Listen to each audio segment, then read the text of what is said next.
Ram Ram everybody. कल vocab की class है सुबह 10:30 बजे से, मैसेज आया?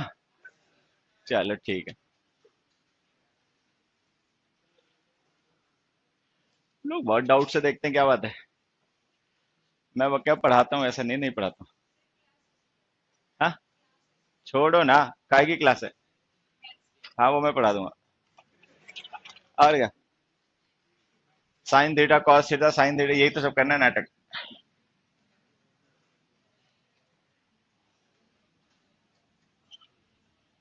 Hariom. Pronoun number two, reflexive. It is used as an object when the subject and object of a verb is the same person or thing।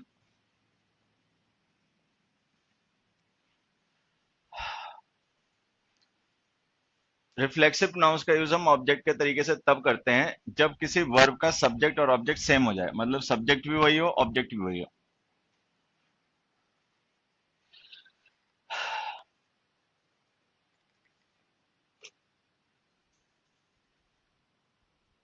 Mukherjee Nagar में मुझे लगता है ज्यादातर लोग तो 5 डेज ही पढ़ाते हैं हफ्ते में, कि 6 डेज भी पढ़ाते हैं। 6 डेज पढ़ाते हैं। मैथ्स वाले पढ़ाते होंगे। मैथ्स वालों का टसन होता है ना अपना। आधा घंटा लेट आएंगे, आधा घंटा पहले भाग जाएंगे, बीच में जब मन होगी हफ्ते में छुट्टी कर देंगे। ठीक है, हाँ, तो यही नाटक करते रहेंगे। नहीं तो रेगुलरली 5 डेज पढ़ाओ, काफी है। 2 दिन बच्चा अपना रिवीजन करे, घरेलू काम करे, कपड़े धोए, नहाए धोए, घूम घाम आए। और क्या? लेकिन मैथ्स वालों के टसन इतने भारी होते हैं। अभी 2 दिन तो ये सेमीफाइनल चलता रहा, बहुत से तो 2 दिन में छुट्टी कर दी होगी, पढ़ाई नहीं होगा। सेमीफाइनल देखते रहोगे। अब वैसे उनके बावले बच्चे भी होते हैं। अबे सेमीफाइनल वो खेल रहे, तुम ना पढ़ो जाके। आधा घंटा लेट आओ, आधा घंटा पहले भाग जाओ।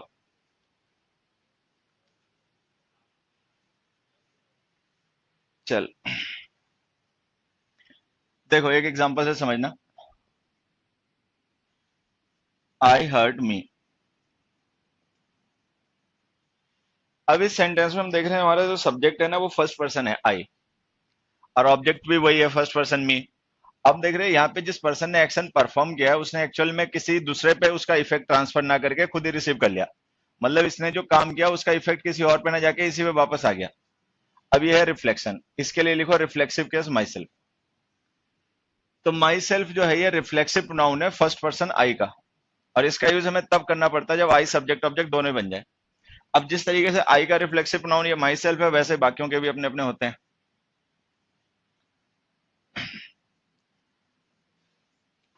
आई का रिफ्लेक्सिव प्रोनाउन माई सेल्फ।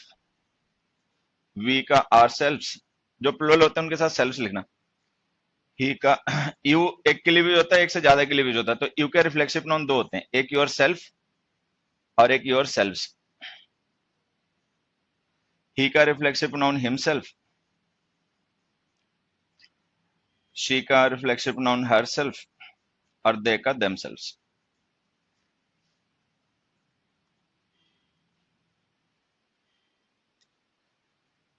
तो रिफ्लेक्सिव प्रोनाउंस वो प्रोनाउंस होते हैं, एक कोई कम रह गया इसमें, itself.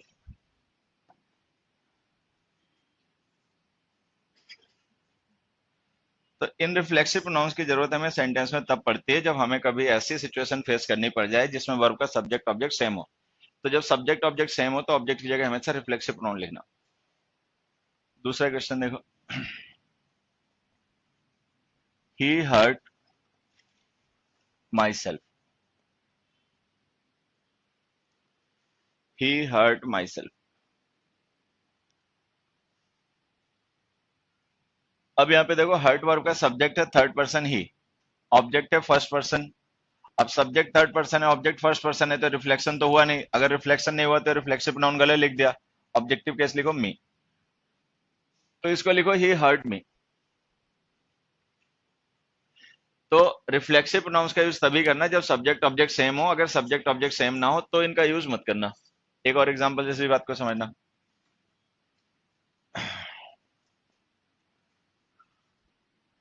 my friends and myself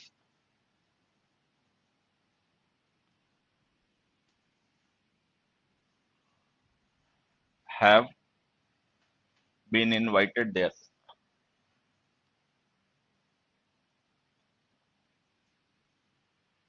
दूसरा,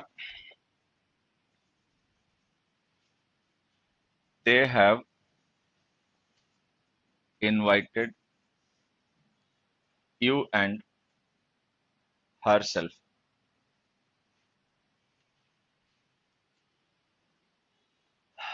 My friends and myself have been invited there and they have invited you and herself. अब यहाँ देखो, ये जो हमने my friends and my self लिखा है ना, ये है सब्जेक्ट उस प्रेडिकेट का। अब क्योंकि ये सब्जेक्ट है तो सब्जेक्ट तो हमेशा नॉमिनेटिव केस में ही लिखना पड़ता है, तो माई सेल्फ गलत है, आई लिखो। सब्जेक्ट हमेशा नॉमिनेटिव केस में लिखा करो। अच्छा, यहाँ पे जो यू एंड हरसेल्फ लिखा है ये ऑब्जेक्ट्स हैं, ये सब्जेक्ट नहीं है। अब ऑब्जेक्ट जो है वो रिफ्लेक्सिव प्रोनाउन बन सकता है, लेकिन तब जब सब्जेक्ट ऑब्जेक्ट सेम हो। लेकिन हम देख रहे हैं सब्जेक्ट जो है वो थर्ड पर्सन दे है, ऑब्जेक्ट जो है वो सेकंड पर्सन यू है और हरसेल्फ है। अब ऑब्वियस सी बात है हरसेल्फ इसमें इंक्लूडेड नहीं होगा, नहीं तो दे इसको भी इंक्लूड कर लेता, तो इसका मतलब वो पर्सन अलग है, ये पर्सन अलग है। अगर ये दोनों सेम नहीं है तो फिर रिफ्लेक्सिव प्रोनाउन नहीं, फिर ऑब्जेक्टिव केस लिखो हर। तो रिफ्लेक्सिव प्रोनाउंस का यूज तभी करना जब सब्जेक्ट ऑब्जेक्ट सेम हो। अगर सब्जेक्ट ऑब्जेक्ट सेम ना हो तो फिर ऑब्जेक्ट की जगह ऑब्जेक्टिव केस और सब्जेक्ट की जगह नॉमिनेटिव केस। सब्जेक्ट की जगह तो हमेशा नॉमिनेटिव केस लिखा करो। कई बार देखो इसलिए इस तरीके से लोग बोलते हैं, जैसे हमने एक सेंटेंस लिखा, माई सेल्फ इज कमल या सरल या विमल या जो भी। अभी जो सेंटेंस हमने लिखा या बोला इसमें हमने माई सेल्फ जो रिफ्लेक्सिव प्रोनाउन है उसको सब्जेक्ट बना दिया, तो ये सेंटेंस गलत हो गया। सब्जेक्ट हमेशा नॉमिनेटिव केस, आई एम कमल, ऐसे। या फिर जो इंट्रोडक्टरी प्रोनाउंस होते हैं जो इंट्रोड्यूस करने के लिए सब्जेक्ट को लिखे जाते हैं, वो इट इज कमल या दिस इज कमल।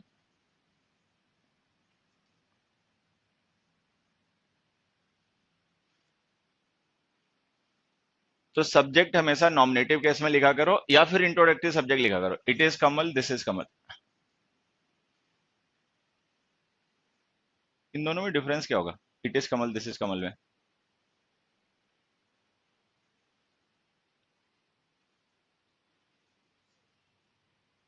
होगा भी या नहीं होगा?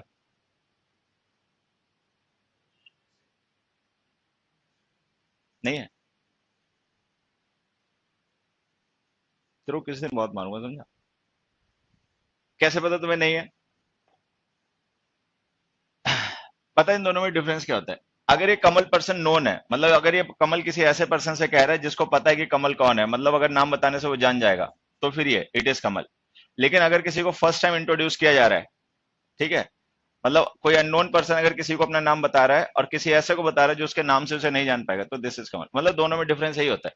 इट जो होता है पर्सनल प्रोनाउन यूज करते हैं, इसका यूज हम तब करते हैं जब पहले से वो पर्सन हमारे लिए नोन हो, डेफिनेट हो। इट इज कमल, मान लो कोई हमारा दोस्त है और उसने फोन पे पूछा, नहीं पहचान पाया कौन है, तो हम उसको रिप्लाई करेंगे इट इज कमल। लेकिन अगर कोई पर्सन जिसको हम फर्स्ट टाइम अपने इंट्रोडक्शन दे रहे हैं, तो दिस इज कमल। तो दिस फर्स्ट टाइमर्स के लिए और बाकी के लिए फिर इट इज होता है। तो मतलब वो दोनों ही सही है, अलग अलग कॉन्टेंट्स हो जाएंगे उनके।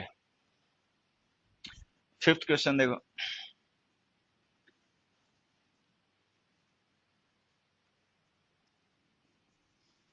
प्रिपेयर यू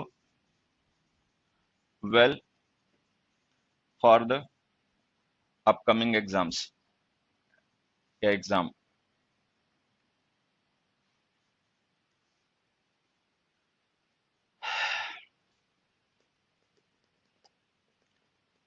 इस सेंटेंस में सब्जेक्ट क्या है? यू। इंपेरेटिव सेंटेंस में हमेशा सब्जेक्ट यू ही होता है। अब ये जो प्रिपेयर वर्ब हमने लिखे ना, इसका सब्जेक्ट यू है, हम लिख नहीं रहे बोल नहीं रहे वो अलग बात है। अब हम देख रहे हैं ऑब्जेक्ट भी यू है। अच्छा, सब्जेक्ट इंपेरेटिव का हमेशा ही होता है, जो हम लिखते बोलते नहीं है, वो ऑब्जेक्ट भी यू को बना दिया, तो इसका मतलब सब्जेक्ट ऑब्जेक्ट सेम ही हो गए। अगर सेम हो गए तब तो फिर रिफ्लेक्सिव प्रोनाउन लिखना पड़ेगा। एक पर्सन से कह रहे हो तो योर सेल्फ लिखो, एक से ज्यादा से कह रहे हो तो योर सेल्फ लिखो, तो ये सही होगा। तो हम लिखेंगे prepare your self well for the upcoming exam. तो अगर कभी कोई इंपेरेटिव सेंटेंस लिखा हो तो उसमें हमेशा ऑब्जेक्ट रिफ्लेक्सिव प्रोनाउन में लिखना, अगर वो सेकंड पर्सन का हो तो। यू सेकंड पर्सन का है इसीलिए यहाँ पे योर सेल्फ लिखो। अगला देखो, don't blame themselves for this mistake.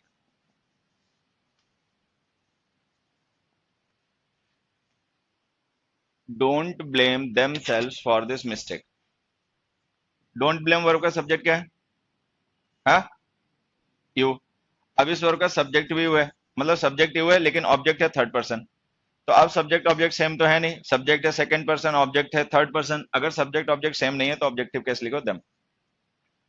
तो इसको ऐसे लिखो, don't blame them for this mistake. तो ये ध्यान देना, अगर हम कभी किसी इंपेरेटिव सेंटेंस में यू को ऑब्जेक्ट बनाएंगे तो उसको हमेशा रिफ्लेक्सिव केस में लिखना. बाकी जो फर्स्ट और थर्ड पर्सन होते हैं उनको कभी भी रिफ्लेक्सिव केस में मत लिखना, उनको हमेशा ऑब्जेक्टिव केस में लिखना.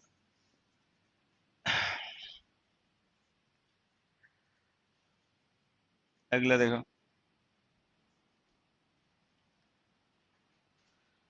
नेक्स्ट सेंटेंस हमने लिखा, we should keep our selves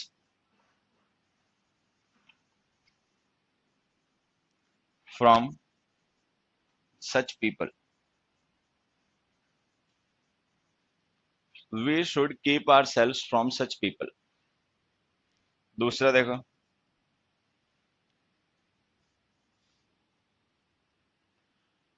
the man kept himself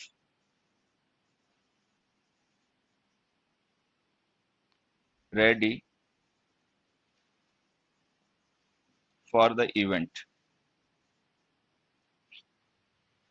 The man kept himself ready for the event.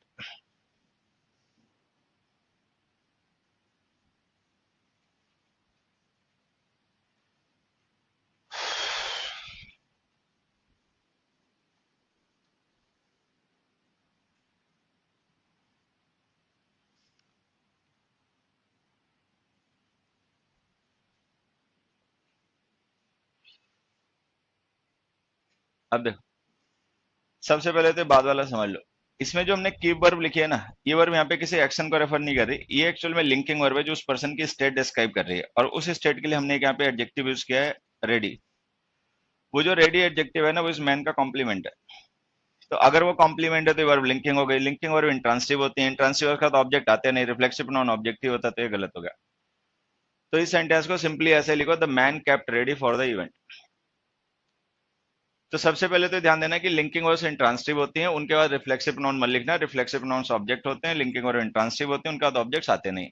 अब बच गया सेवंथ क्वेश्चन. इसको देखो, इसको समझने के लिए एक छोटी सी बात यहाँ पे समझना. ये जो कीप फ्रॉम हमने लिखा है कि फ्रेजल वर्ब है, क्या मतलब होता है इसका? हाँ, अबे मंदबुद्धि.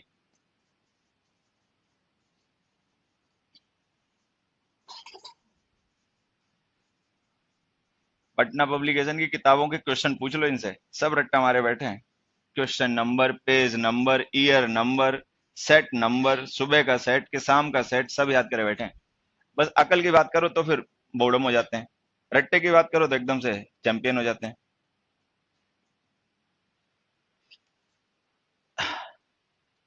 अब ये सारी फ्रेजल वर्ब्स हैं, ये 2 बार पहले कम से कम डिस्कस हुई होंगी.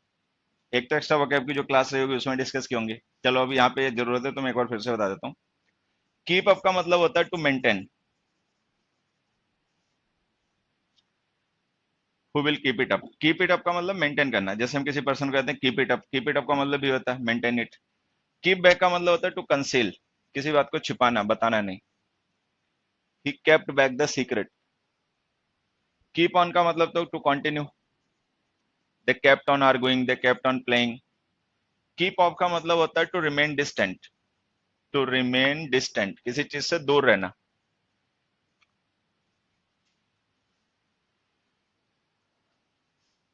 मेट्रो में अनाउंसमेंट होती है दरवाजों से दूर खड़े रहने के लिए, क्या होती है वो अनाउंसमेंट, इंग्लिश में क्या बोलता है?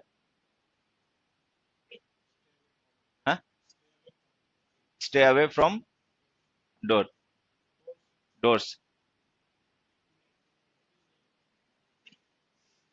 देहाती, ऐसो को मेट्रो से उतार देना चाहिए. अबे इनसे कहे तुम डीटीसी में जाओ नहीं तो ये रिक्शा करो, मेट्रो से उतरो. उसमें होता है stand clear of the doors. ये होता है ना stand clear of the doors. मैं तो 3-4 साल पहले गया था मेट्रो में, मुझे तो कितना टाइम हो गया मेट्रो में गई नहीं। तो उसमें जो अनाउंसमेंट होती है ना, वो उसमें क्लियर ऑफ वर्ब यूज करते हैं। हालांकि क्लियर ऑफ का और कीप ऑफ का मीनिंग सेम ही होता है, रिमेन डिस्टेंट, दूर रहना किसी चीज से। Keep of this wire, keep of this wall वगैरह वगैरह। कीप फ्रॉम का मतलब होता है to avoid.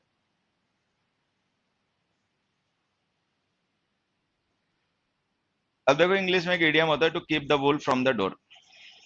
Keep the wolf from the door.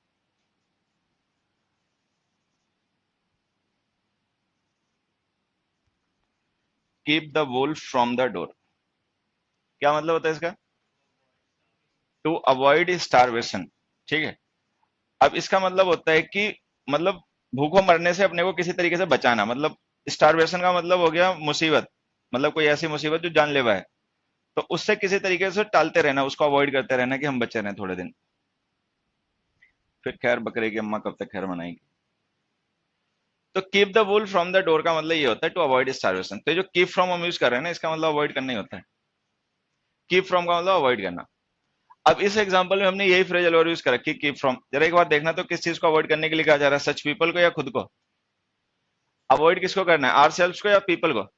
People को। तो ये हमने बेमतलब ही लिख रखा है, इसकी कोई जरूरत तो है ही नहीं, हटाओ यहाँ से। तो वो जो कीप फ्रॉम हमने वर्ब लिखी है, उसका ऑब्जेक्ट जो है वो सच पीपल है, आर सेल्फ नहीं है, तो उसकी जरूरत नहीं है, उसको रिमूव कर दो। तो जहां पर जरूरत ना हो वहां पर रिफ्लेक्सिव प्रोनाउन मत लिखो, लिंकिंग वर्ब बाद या इंट्रांसिव उसके बाद मत लिखो। चलो अगले क्वेश्चन देखो, ninth.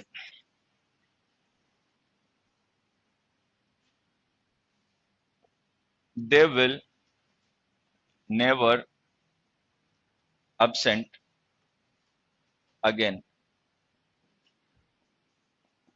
they will never be absent again।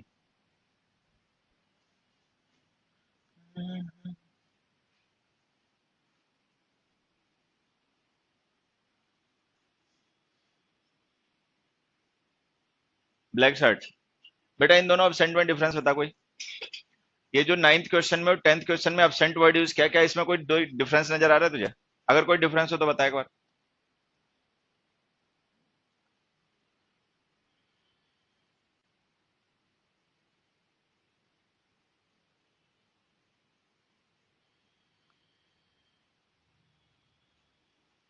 है कोई difference?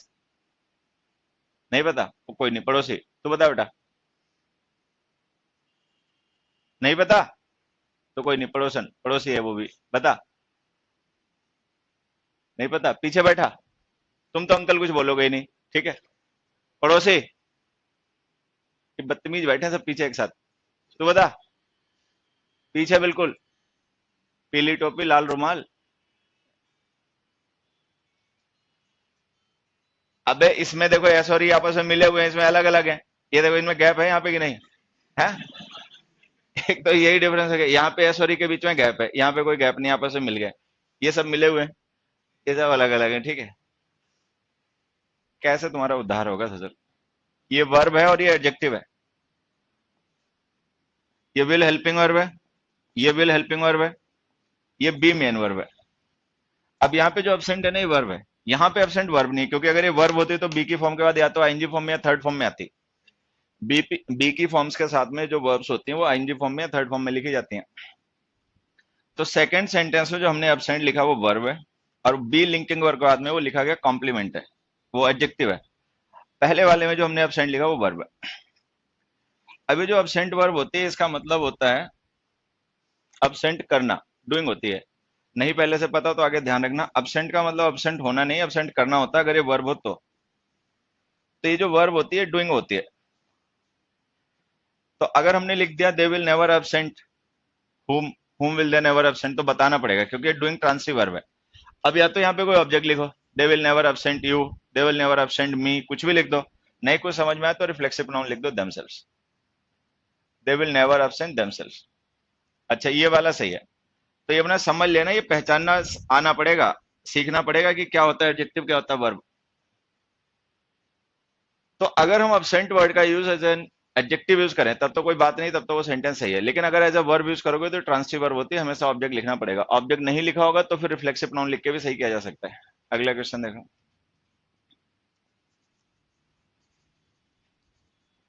they enjoyed in the party.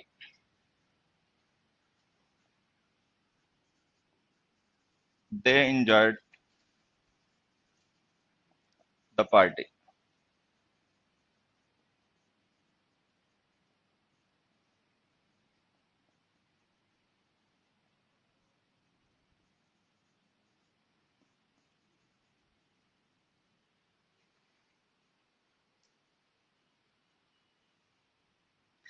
अब जैसे हमने लिखा था enjoyed in the party, the enjoyed the party. अब दोनों सेंटेंस में एंजॉय तो खैर वर्ब है, वहां तो चलो एब्सेंट एक जगह एडजेक्टिव था, ये एंजॉय दोनों जगह वर्ब है, यहाँ भी वर्ब है, यहाँ भी वर्ब है।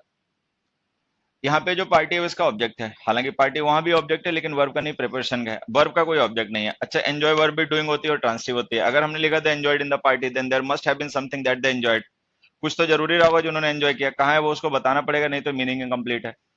तो यहाँ पे लिखो they enjoyed music in the party, dance in the party, food in the party, कुछ भी लिख दो। नहीं कुछ समझ में आए तो फिर रिफ्लेक्सिव प्रोनाउन लिख दो, दे एंजॉयड देमसेल्व्स। तो या तो यहाँ पे कोई ऑब्जेक्ट लिखो, और नहीं अगर ऑब्जेक्ट होगा तो ये सेंटेंस इनकम्प्लीट रहेगा, और इसको रिफ्लेक्सिव प्रोनाउन लिख के फिर हम सही कर सकते हैं। तो हम इसको ऐसे लिखें, they enjoyed in the party, they enjoyed themselves in the party, और ये सेंटेंस ऐसे सही है। The following words must have an object, and if there is none,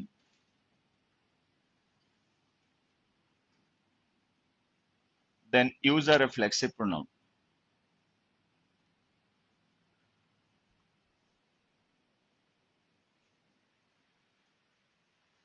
The following verbs must have an object, and if there is none, then use a reflexive pronoun.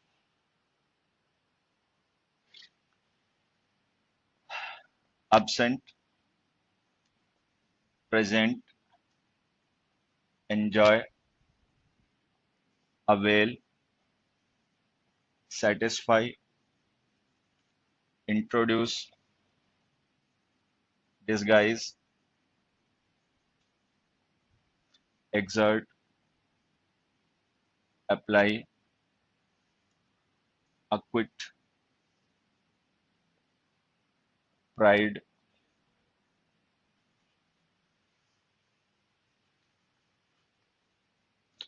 hurt,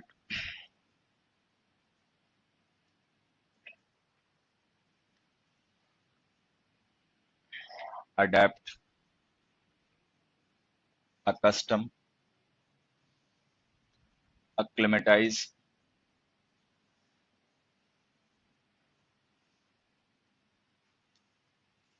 submit, resign, reconcile, etc.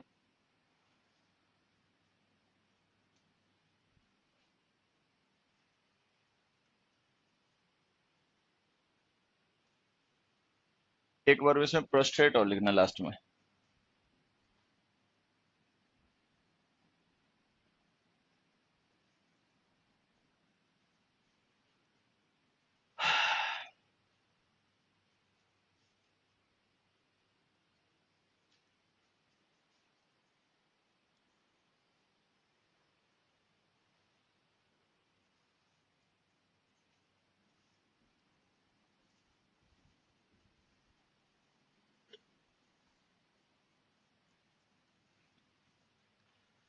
अब देखो ये सारी transitive verbs हैं, इनके बाद हमें object लिखने पड़ते हैं। अच्छा, कुछ तो वर्ब ऐसी हैं जिनके बाद में हम कोई भी ऑब्जेक्ट लिख सकते हैं जो सेंसुअल मीनिंग कन्वे कर पाए, लेकिन कुछ इनमें से ऐसे हैं जो रिफ्लेक्सिव वर्ब के साथ ही लिखी जाती हैं। अब जैसे एब्सेंट और प्रेजेंट है, ये दोनों एडजेक्टिव भी हैं वर्ब भी हैं। अगर एडजेक्टिव हो तब तो ठीक है, लेकिन अगर ये वर्ब हो तो ट्रांसिटिव वर्ब होती है, इनका तो ऑब्जेक्ट लिखना पड़ेगा। नहीं कोई ऑब्जेक्ट लिखा हो तो रिफ्लेक्सिव नाउन लिखा करो। एंजॉय भी ट्रांसिटिव वर्ब है, अवेल भी ट्रांसिटिव वर्ब है। अवेल का मतलब क्या होता होगा वैसे? अरे अवेल का मतलब क्या होता होगा? फायदा उठाना। चलो फायदा उठा लिया तो अवेल हो गया, बाद में रख दिया तब क्या हुआ? फायदा किसी ने उठा लिया तब तो अवेल हो गया। और फिर कब तक उठाया रहेगा, कभी तो वापस रख देगा, तब क्या हुआ? इतने मूर्ख ससुर हैं ये, ठीक है। तुम खोपड़ी नहीं यूज करते, किसी ने कह दिया फायदा उठाना, तुमने मान लिया, तुमने अपने आप सोचा कि फायदा उठाना कैसे मतलब हुआ, और अगर इसका मतलब फायदा उठाना हुआ तो ये सेंटेंस गलत क्यों, फिर तो ये सही हो गया। अवेल का मतलब टू मेक समथिंग अवेलेबल, जब तक हिंदी नहीं छोड़ोगे ना तब तक इंग्लिश सीख नहीं पाओगे। जब तक हिंदी का सहारा लोगे इंग्लिश सीखने के लिए तब तक अपने को बेवकूफ बनाओगे। नहीं कोई दूसरा हिंदी मान लो हम जिससे पढ़ रहे हैं वो बार बार हिंदी बता रहा है, इंग्लिश नहीं बता रहा, अब उसकी अपनी मजबूरी हो सकती है। तो कम से कम तुम नेट पे ढूंढ लो, डिक्शनरी में ढूंढ लो, दुनिया भर के सोर्सेज होते हैं, लेकिन इतनी अकल हो।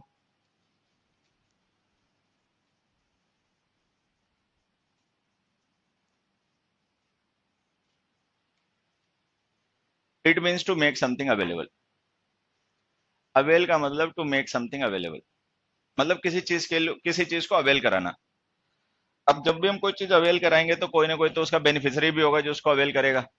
तो वो हमेशा हमें लिखना पड़ता है। अब जैसे हमने लिखा था man availed of the opportunity, अब उसने अपॉर्चुनिटी अवेल तो करा दी, बट होम अवेल कराई किसे? ठीक है, अब वो तो हमने लिखा ही नहीं। कुछ भी लिख दो, the man availed his friends, his brother, कुछ भी लिख दो, नहीं कुछ समझ में आया तो सीधा रिफ्लेक्सिव नाउन लिख दो, हिमसेल्फ। फायदा उठाना।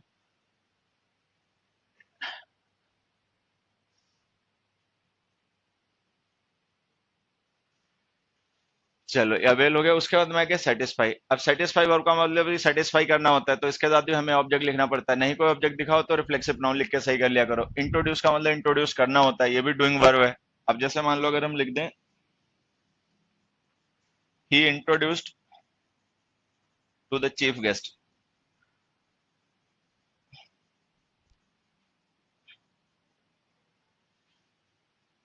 अब हमने लिखा he introduced to the chief guest, कि उसने इंट्रोड्यूस कराया चीफ गेस्ट से। अब किसे कराया ये बताया नहीं। कोई भी ऑब्जेक्ट लिख दो, introduce his friend, his brother, कुछ भी लिख दो, नहीं कुछ समझ में आया तो हिमसेल्फ लिख दो, उसने अपने इंट्रोडक्शन दिया, किसी और को इंट्रोड्यूस ना करके खुद ही को इंट्रोड्यूस कर दिया। तो हम लिख देंगे he introduce himself to the chief guest. Disguise का मतलब भेष बदलना होता है। They disguise themselves as security personnel. Exert का मतलब प्रेशराइज करना होता है, किसी को प्रेशर डालना है किसी काम को करने के लिए। मान लो हमने यहाँ पे एक सेंटेंस लिखा, don't exert too much.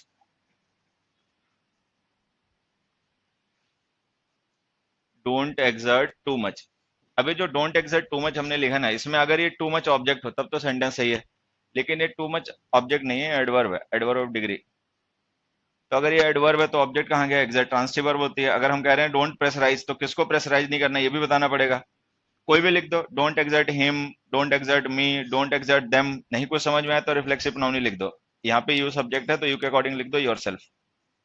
Imperative sentences में सब्जेक्ट हमेशा यू होता है, तो इसको लिख दो don't exert yourself too much. Exert करना मतलब प्रेशराइज करना, ठीक है। उसके बाद में वर्ब आ गई अप्लाई। अभी जो अप्लाई वर्ब होती है इसका एक तो मतलब होता है एप्लीकेशन भेजना, they have applied for the job. एक हालांकि मीनिंग इसका और भी होता है, they applied for the job, और दूसरा दे अप्लाइड टू द जॉब।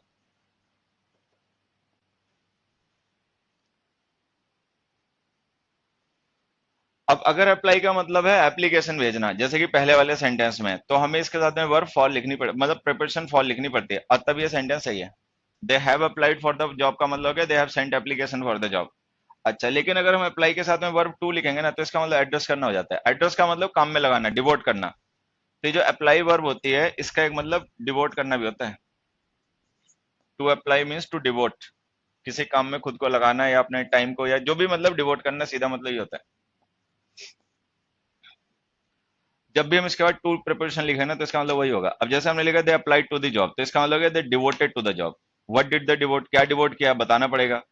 कुछ भी लिख दो, देयर टाइम, देयर लाइफ, कुछ भी लिख दो, नहीं कुछ समझ में आया सीधा themselves, they applied themselves to the job. तो जिस तरीके से डिवोट ट्रांसिटिव वर्ब होती है और हम बिना ऑब्जेक्ट के नहीं लिखते, इसी तरीके से इसको भी मत लिखा करो। और एक चीज यहाँ पे और भी ध्यान देना, डिवोट के अलावा एक और वर्ब होती है जो यही मीनिंग कन्वे करती है, टू एड्रेस। एड्रेस का मतलब संबोधन करना भी होता है, और एड्रेस का मतलब किसी काम में खुद को लगा लेना भी होता है, इन्वॉल्व हो जाना। जब भी इन तीनों वर्ब का मीनिंग सेम होता है तो ये ध्यान रखना इन तीनों के साथ प्रिपोजिशन टू यूज होती है। They applied themselves to the job, they devoted themselves to the job, and they address to themselves to the job. कुछ नहीं है बेटा ऑब्जेक्ट, और क्या। अंडरस्टूड हो गया ना ऑब्जेक्ट, एप्लीकेशन ही भेजोगे और क्या भेजोगे, तो वो अंडरस्टूड हो गया। आप चाहो तो उसको लिख दो they have sent application for the job, नहीं तो ऐसे छोड़ दो। उसके बाद में आगे वर्ब अक्विट, अक्विट वर्ब का मतलब बताना। टू सेट फ्री, हाँ। अक्विट का मतलब होता है टू सेट फ्री, मतलब किसी को बरी कर देना, आजाद कर देना, प्रूव नहीं कर पाना गिल्टी उसको, मतलब बात ये होती है।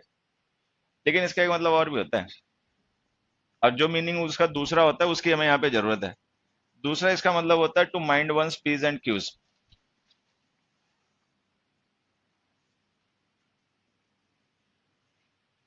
ये जो इडियम होती है to mind one's piece and q's, इसका मतलब क्या होता है?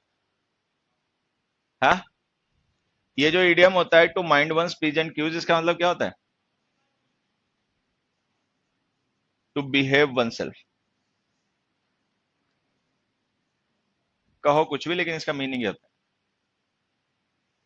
To mind one's piece and q's का मतलब होता है to be careful regarding one's behaviour, अपने बिहेवियर को लेकर केयरफुल होना, कुछ अंडरस्टैंड नहीं करना है जिससे कि शर्मिंदगी उठानी पड़ जाए।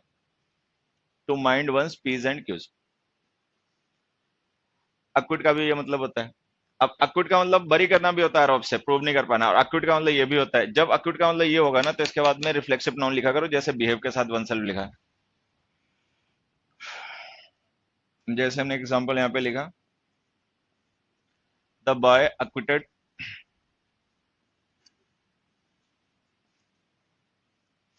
Well in the inter school competition, inter school debate competition या जो भी।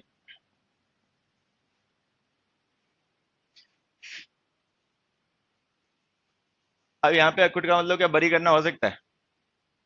नहीं, इस कॉन्टेक्स्ट में तो इसका मतलब बरी करना नहीं होगा। इस कॉन्टेक्स्ट में इसका मतलब यही होगा, present one self, behave one self. हालांकि बिहेव तो नहीं, प्रेजेंट वन सेल्फ मान लेना। तो अगर अक्विट का मतलब ये हो टू प्रेजेंट वन सेल्फ और टू बिहेव वन सेल्फ, तो इसका रिफ्लेक्सिव नाउन लिखा करो, और केवल रिफ्लेक्सिव, और इसके साथ में कुछ और लिखा भी नहीं जा सकता। The boy acquitted himself well in the inter school debate.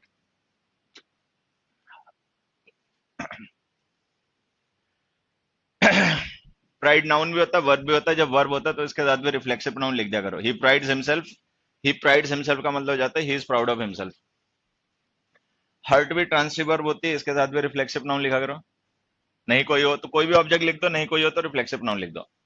उसके बाद इन तीनों वर्ब का मीनिंग सेम होता है, अडेप्ट, अकस्टम, अक्लिमेटाइज। तीनों का मतलब एक ही होता है, ढालना। अब जैसे हमने यहाँ पे एक सेंटेंस लिखा, कैमल्स अडेप्ट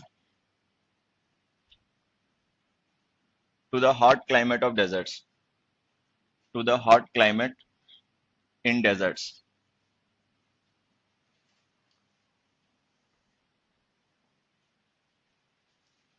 अब अगर अडेप्ट का मतलब ढल जाना होता हो तो ये सेंटेंस सही है, लेकिन अडेप्ट का मतलब ढल जाना नहीं, ढालना होता है। अडेप्ट, अकस्टम, अक्लिमेटाइज, तीनों का मतलब एक ही होता है, ढालना। तो अगर कैमल्स ढालते हैं तो किसे ढालते हैं ये बताना पड़ेगा। अच्छा, दूसरे को तो खैर कोई भी नहीं ढाल सकता, अपने को ही ढालेंगे, तो रिफ्लेक्सिव नाउन लिख दो themselves। Camels adapt themselves to the hot climate in deserts. फिर उसके बाद में इन तीनों का मीनिंग सेम है, सबमिट, रिजाइन, रिकनसाइल। अभी जो रिजाइन वर्ब है, एक मतलब इसका बैक आउट करना भी होता है, विड्रॉ कर जाना, इस्तीफा देना। अब हम यहाँ पे उस मीनिंग की बात नहीं कर रहे। इन तीनों वर्ब का एक कॉमन मीनिंग होता है सरेंडर। तो सबमिट है, रिजाइन है, रिकनसाइल है, इनका मतलब होता है किसी चीज को लेकर हार मान लेना, और मतलब जो भी होता है उसको एक्सेप्ट कर लेना, मतलब खुद को सरेंडर कर देना। उस सिचुएशन में हमें इनके साथ रिफ्लेक्सिव नाउन की जरूरत पड़ती है। जैसे हमने एक सेंटेंस लिखा है यहाँ पर, the man resigned to his fate, the man resign to his fate. अब यहाँ पे रिजाइन का मतलब इस्तीफा देना है, विड्रॉ करना नहीं है। यहाँ पे रिजाइन का मतलब है सरेंडर कर देना। फेट का मतलब क्या होता है? हाँ, अबे इस फेट का मतलब क्या होता है? बड़े ससुर बदतमीज है। हाँ, किस्मत। अच्छा, नहीं पता है तो तुम तैयारी गलत कर रहे हो कंपटीशन की वजह से। अब देखो, इस रिजाइन का मतलब है सरेंडर कर देना। कोई पर्सन है, उसने अपनी किस्मत के आगे हथियार डाल दिया, मतलब जो भी हो रहा है फिर उसी को एक्सेप्ट करने लग गया। और एक बार फिर से बता देता हूँ, रिजाइन का मतलब अगर इस्तीफा देना हो तो मत लिख देना, नहीं तो मूर्ख उसके बाद भी लिख बैठते हैं, वो खाली याद करते हैं कि रिजाइन के बाद आएगा। मीनिंग उसका जो चाहे वो लिख जरूर बैठेंगे। तो अगर इसका मतलब सेंटेंस के कॉन्टेक्स्ट में वो सरेंडर करना, तो ये वर्ब ट्रांसिटिव होती है। जैसे हमने लिखा द मैन रिजाइन, तो इसका मतलब है द मैन सरेंडर्ड, हुम डिड ही सरेंडर, ये बताना पड़ेगा, तो लिख दो हिमसेल्फ। उसके बाद में आगे प्रोस्ट्रेट वर्ब। प्रोस्ट्रेट का मतलब क्या होता है?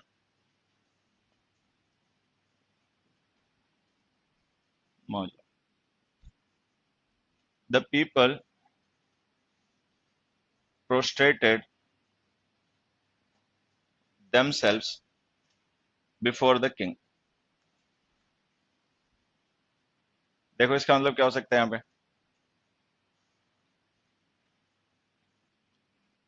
The people prostrated themselves before the king। क्या होगा इसका मतलब यहाँ? Bow down. Prostrate means to bow oneself, झुकाना खुद को किसी को नमस्कार वगैरह करने के लिए।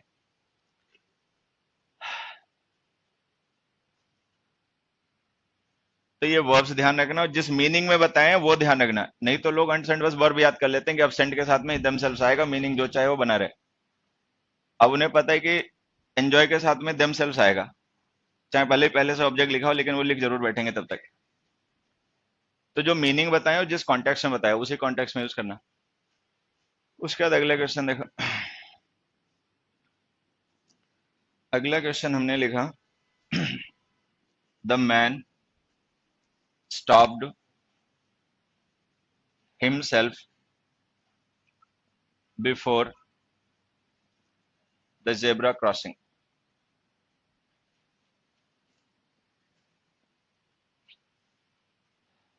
दूसरा,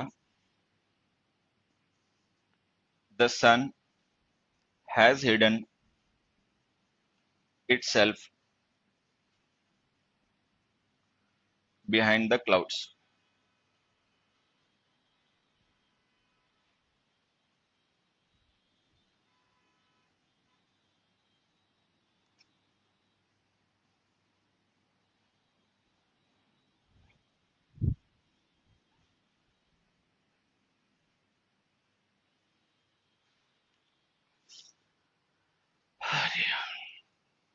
अब देखो, ये जो हमने स्टॉप वर्ब यूज किया ना और हाइड वर्ब यूज किया, ये ऐसी वर्ब्स हैं जो ट्रांसिटिव और इंट्रांसिटिव दोनों ही होती हैं, क्योंकि ये डूइंग भी होती है, हैपनिंग भी होती है। अभी हमने पहले कुछ वर्ब डिस्कस की होंगी, जैसे स्टार्ट है, ये डूइंग भी है, हैपनिंग में, इसका मतलब स्टार्ट करना भी है, होना भी है। स्टॉप है, रोकना भी, रुकना भी। बर्न, जलना भी, जलाना भी। स्टॉप, स्टॉप तो खैर।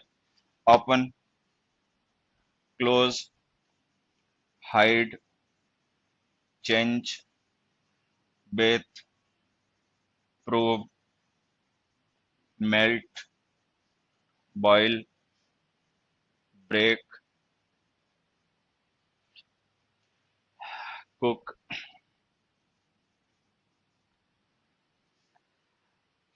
ठीक है। तो अब ये काफी वर्ब्स ऐसे होते हैं जो डूइंग और हैपनिंग दोनों ही होते हैं। चेंज का मतलब चेंज कर देना भी होता है, चेंज हो जाना भी होता है। प्रूव का मतलब प्रूव करना भी होता है, प्रूव होना भी होता है।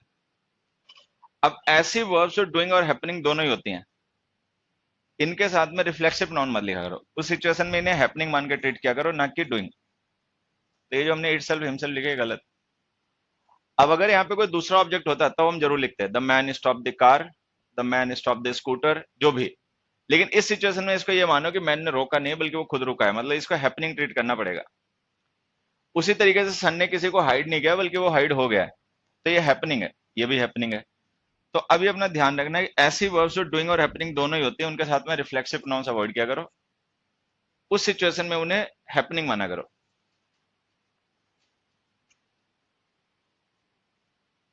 The man changed a lot, ऐसे न कि man then the man changed himself. तो ये रिफ्लेक्सिव नाउन के यूज ध्यान रखना, ये सारे आते हैं पेपर में। अब लिखो अपना third pronoun, emphatic.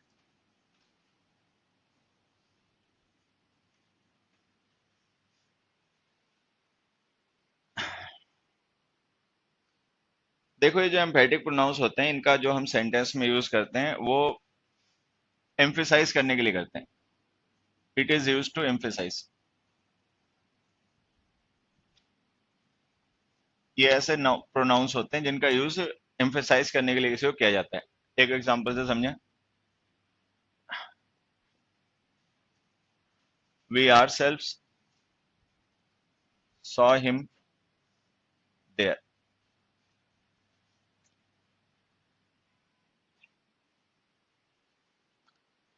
We ourselves saw him there. अभी जो हमने लिखा we ourselves saw him there, इसमें saw वर्ब हो गई, सब्जेक्ट we हो गया, ऑब्जेक्ट हिम हो गया। अब इसका सब्जेक्ट है वी, ऑब्जेक्ट है हिम, ठीक है। तो सब्जेक्ट ऑब्जेक्ट सेम तो है नहीं, अगर सेम नहीं है तो ये रिफ्लेक्सिव प्रोनाउन तो होने से रहा। तो अगर ये रिफ्लेक्सिव प्रोनाउन नहीं तो हमने इसको यूज ही क्यों कर रखा है, इसे हमें हटा देना चाहिए और हमें सिंपली लिखना चाहिए वी सॉ हिम देयर, हमने उसे वहां देखा। हालांकि अगर हम ऐसे लिखते हैं वी सॉ हिम देयर तब भी ये सेंटेंस सही होगा, अब भी सही है। अभी बस ये आवर सेल्फ जो है वो इस सब्जेक्ट को एम्फेसाइज कर रहा है कि जो डूअर है या जो परफॉर्मर है एक्शन का वो यही है, कोई और नहीं है। मतलब ये एम्फेसाइज करने का काम कर रहा है ना कि सब्जेक्ट या ऑब्जेक्ट का। तो अब हम इसे रिफ्लेक्सिव प्रोनाउन ना कह के एम्फेटिक प्रोनाउन कहेंगे। अब देखो होता है क्या, रिफ्लेक्सिव प्रोनाउन और एम्फेटिक प्रोनाउंस की फॉर्म सेम होती है, फंक्शन चेंज होते हैं। एम्फेटिक प्रोनाउंस का यूज हम करते हैं सेंटेंस में किसी नाउन या प्रोनाउन को एम्फेसाइज करने के लिए। रिफ्लेक्सिव प्रोनाउंस ऑब्जेक्ट होते हैं और उनका सेंटेंस में यूज एज एन ऑब्जेक्ट किया जाता है, वो प्रॉपर ऑब्जेक्ट होते हैं। एम्फेटिक प्रोनाउंस सब्जेक्ट ऑब्जेक्ट कुछ नहीं होते, वो किसी न किसी को रेफर करने के लिए, मतलब स्ट्रेस करने के लिए उसके साथ लिखे जाते हैं।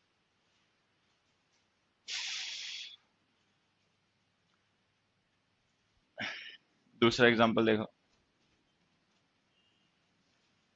कमल हैज या कमल रोट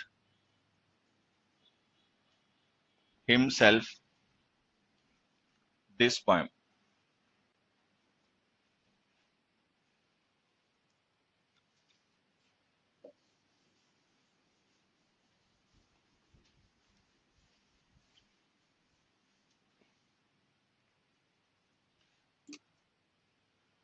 अब देखो यहाँ पे जो रोट वर्ब हमने लिखे ना, इस वर्ब का ऑब्जेक्ट जो है वो पोएम है और सब्जेक्ट कमल है। अगर कमल सब्जेक्ट है, दिस पोएम ऑब्जेक्ट है, तो ये हिमसेल्फ हमारा रिफ्लेक्सिव नाउन तो होने से रहा, क्योंकि अगर ये रिफ्लेक्सिव नाउन होता तो ये ऑब्जेक्ट होता, ऑब्जेक्ट है पोएम। तो अगर ये रिफ्लेक्सिव नाउन नहीं है तो फिर इसको एम्फेटिक मान सकते हो। अच्छा, अगर एम्फेटिक मान लोगे तो ये वर्ब और उसके ऑब्जेक्ट के बीच आएगा नहीं। एम्फेटिक प्रोनाउंस को या तो लिखा करो रियल ऑब्जेक्ट के बाद में, Kamal himself, Kamal wrote this poem himself, या लिखा करो उस नाउन या प्रोनाउन के साथ जिसको एम्फेसाइज करना है। अब कमल को एम्फेसाइज करना है तो इसको यहां लिखो, कमल हिमसेल्फ रोट दिस पोएम। तो जो एम्फेटिक प्रोनाउंस होते हैं इनको उस नाउन या प्रोनाउन के साथ लिखकर यूज किया करो जिसको एम्फेसाइज करना है। और रिफ्लेक्सिव प्रोनाउंस जो होते हैं वो ऑब्जेक्ट होते हैं, उनको वर्ब के बाद लिखकर यूज किया करो। ये रिफ्लेक्सिव प्रोनाउन है नहीं क्योंकि ऑब्जेक्ट ऑलरेडी पोएम पहले से ही लिखा हुआ है। दूसरा एग्जांपल देखो, the man himself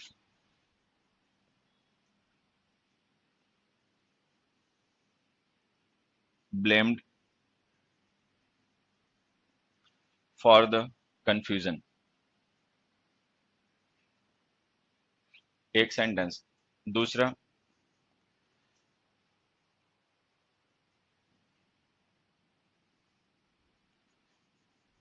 they cut themselves this tree, that tree।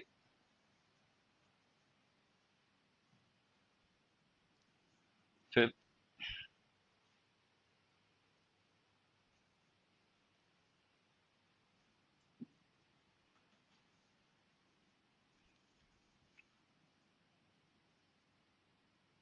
we ourselves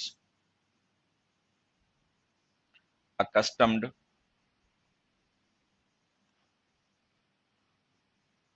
to the climate in that city।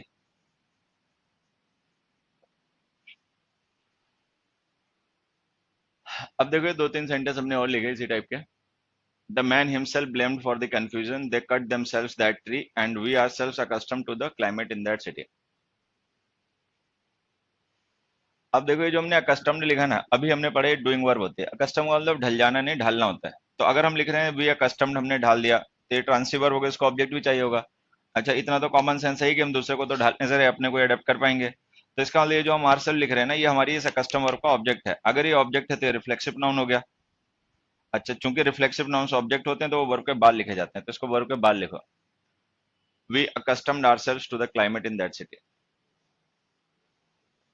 अब इसमें आ जाते हैं, यहाँ पे हमने लिखा था कट दैट ट्री। अभी जो कट है वर्ब, इसका ऑब्जेक्ट जो है वो दैट ट्री है। एक तो दैट ट्री लिखा हुआ है इसलिए पता चल गया कि वो ऑब्जेक्ट है, और दूसरा अगर हम themselves को मान भी लें तो मीनिंग बाहियात हो जाएगा कि उन्होंने अपने को काट दिया। ठीक है, तो ये जो themselves है एक्चुअल में वर्ब का ऑब्जेक्ट नहीं है, ऑब्जेक्ट तो ट्री है। तो अगर ये ऑब्जेक्ट नहीं है तो फिर ये रिफ्लेक्सिव प्रोनाउन नहीं, एम्फेटिक है। अगर ये एम्फेटिक प्रोनाउन है तो वर्ब और उसके ऑब्जेक्ट के बीच में गलत लिखा हुआ है, यहाँ ले आओ। तो इसको लिखो दे themselves cut that tea। तो जब ये पता चल जाए कि वो पर्टिकुलर वर्ड रिफ्लेक्सिव प्रोनाउन है, तब तो उसको लिखना वर्ब के बाद। अगर पता चल जाए कि ये रिफ्लेक्सिव प्रोनाउन नहीं है या नहीं हो सकता है रिफ्लेक्सिव प्रोनाउन, तो फिर वो एम्फेटिक प्रोनाउन होता है और उसको उसके साथ लिखा करो जिसे एम्फेसाइज करना है। अब इसमें आते हैं, the man himself blamed for the confusion. अभी जो ब्लेम हमने वर्ब लिखी ना, ये ट्रांसिटिव वर्ब होती है, डूइंग ट्रांसिटिव वर्ब होती है। जब भी हम ब्लेम करते हैं तो कोई होता जरूर है जो उस ब्लेम को रिसीव करता है, तो वही हमारा ऑब्जेक्ट होता है। तो अगर हम लिख दें द मैन ब्लेम्ड, हुम डिड ही ब्लेम, अब बताना पड़ेगा।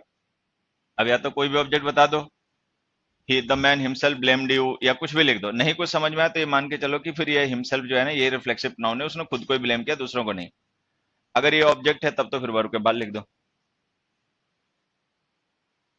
तो रिफ्लेक्सिव प्रोनाउंस ऑब्जेक्ट होते हैं, वर्ब के बाद लिखा करो। एम्फेटिक प्रोनाउंस सब्जेक्ट ऑब्जेक्ट कुछ नहीं होते हैं, उनको उसके साथ लिखा करो जिसको एम्फेसाइज करना हो।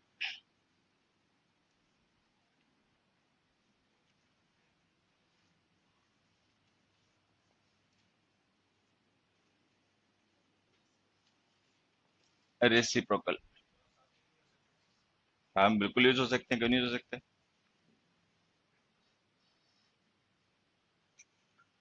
अब देखो रेसिप्रोकल का मतलब क्या होता है, पहले ये समझ लेना। मान लो ये ए है और ये बी है, ए ने बी को हेल्प किया, बी ने ए को हेल्प किया।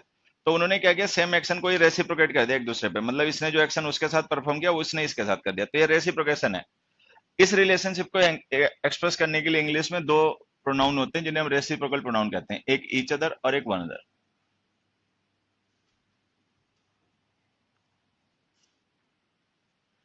ईच अदर का हम यूज तब करते हैं जब हमें रेसिप्रोकेशन दो लोगों में शो करना हो। वन अदर का यूज हम तब करते हैं जब रेसिप्रोकेशन दो से ज्यादा में हो।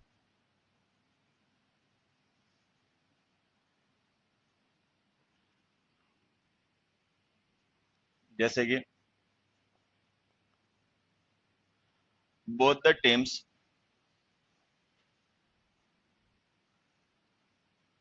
fought hard against one another. Both the teams fought hard against one another.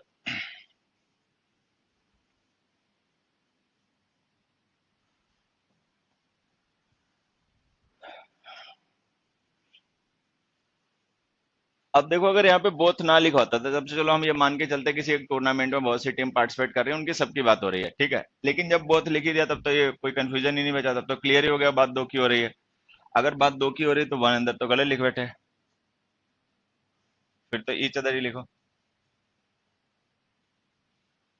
तो ये सबसे आसान हो, वैसे सबसे छोटा रिलेट प्रोनाउन यही होता है इंग्लिश का। दो के लिए बात करनी है तो ईच अदर, दो से ज्यादा के लिए वन अंदर। फिर भी एक एग्जांपल देखो, देख लेते हैं।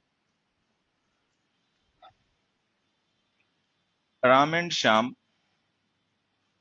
looked at dash in the mirror.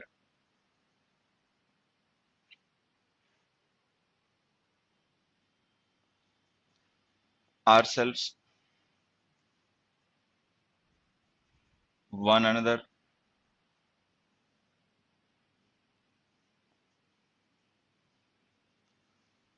themselves, each other।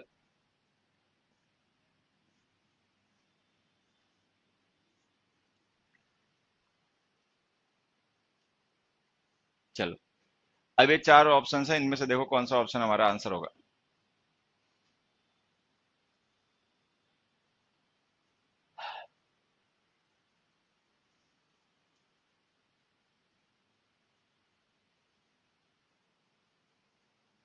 बताओ भाई आंसर कौन। किसको छोड़ के, बी को छोड़कर सारे आ सकते हैं। पहले तो ये कैसे आएगा, ए यही बता। बी को अगर मैं मान भी लूंगी, चलो भाई बी को छोड़कर सारे आ सकते हैं, ठीक है। तो खैर चलो मैं ये नहीं पूछता कि बी क्यों नहीं आएगा, वो मुझे भी पता है कि दो की बात हो रही है, लेकिन ये कैसे आएगा इसका बता। हाँ, ये अवर सेल्फ जो है ये रिफ्लेक्सिव नॉन कौन से पर्सन का है, फर्स्ट सेकंड या थर्ड। हाँ, फर्स्ट पर्सन का। राम और श्याम का पर्सन क्या है, फर्स्ट सेकंड या थर्ड? हाँ, अगर ये सब्जेक्ट थर्ड पर्सन का है तो रिफ्लेक्सिव प्रोनाउन फर्स्ट पर्सन का क्यों, फिर तो देमसेल्फ लिखना पड़ेगा। अब बता चल, ये फर्स्ट पर्सन का इसलिए गलत हो गया। अब वन द दो के लिए यूज नहीं होगा तो इसलिए गलत हो गया। अब उन दोनों में से बता। अब सोच रहा है, जब सोचना चाहिए था तब सोचा नहीं। ठीक है, अब जब सोचना नहीं चाहिए अब तो दो ही बचे हैं।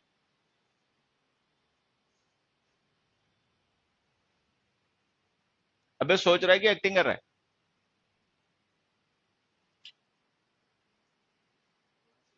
हाँ, दोनों सही लग रहे हैं। अब देखो, पता है इसमें कहानी क्या है? अगर हम इन द मिरर ना लिखें, ठीक है, तब तो अलग सीन बनेगा, और इन द मिरर लिखते हैं तो अलग बनेगा। असल में होता है कि मान लो ये राम है और ये श्याम है, राम श्याम को, श्याम राम को देख रहा है, तो ये रेसिप्रोकेशन है। मतलब वो सेम एक्शन को रेसिप्रोकेट कर रहे हैं। लेकिन हम जो बात बता रहे हैं उस सिचुएशन में ऐसा नहीं है, क्योंकि राम श्याम के अलावा वहां पे एक मिरर भी है। अब मान लो ये राम है, ये श्याम है और ये मिरर है। तो अगर ये मिरर है तो ये दोनों देख रहे हैं, और ऑब्वियस सी बात है यही दोनों वहां दिख रहे होंगे। अब वो दोनों एक दूसरे को देख रहे हैं या खुद को देख रहे हैं उससे फर्क नहीं पड़ता। अब तो बस ये हो गया कि जो देख रहे हैं और जो दिखाई दे रहे हैं वो सेम हो गए। अगर दिख रहे हो मतलब ये जो देख रहे हैं वही दिखाई पड़ रहे हैं, तो हमेशा रेसिप्रोकेशन माने या रिफ्लेक्शन? अब तो ये रिफ्लेक्शन हो गया, तो ये देमसेल्फ आएगा। तो अगर हम यहाँ पे इन द मिरर नहीं लिखते तो हमारा ईच अदर आंसर होता। जब इन द मिरर लिख दिया तो ये पता चल गया रेसिप्रोकेशन नहीं है, रिफ्लेक्शन है, जो देख रहे हैं वही दिख रहे हैं। तो यहाँ पे आएगा देमसेल्व्स। तीसरे एग्जाम्पल से बात समझना। All the employees wished dash wished dash happy new year.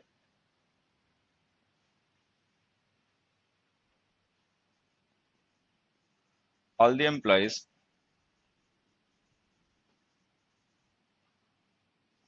introduced dash to the chairman.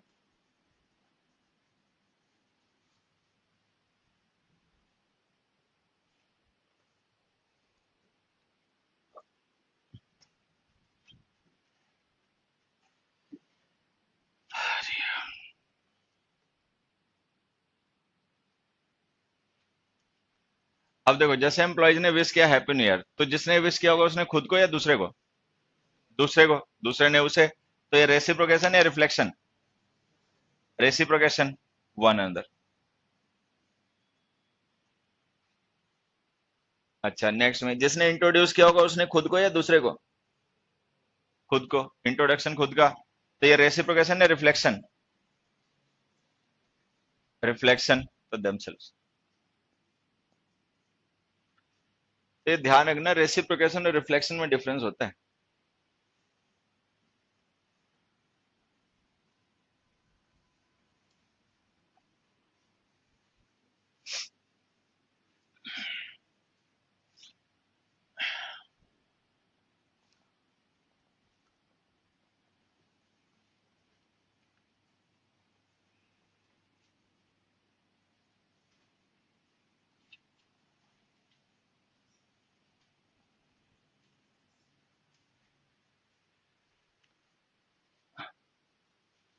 6 type of pronoun distributive.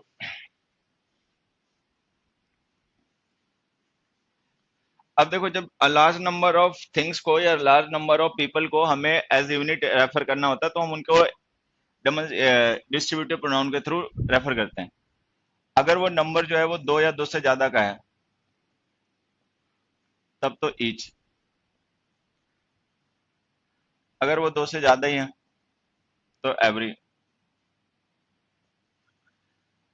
अगर वो दो से ज्यादा नहीं, वो एग्जैक्टली दो ही हैं और उनमें से किसी एक को रेफर करना है तो either, any of the two. अच्छा, अगर दो में से किसी को भी नहीं रेफर करना है, नन ऑफ द टू, तो फिर नीदर। ये इनके मीनिंग के डिफरेंसेस होते हैं।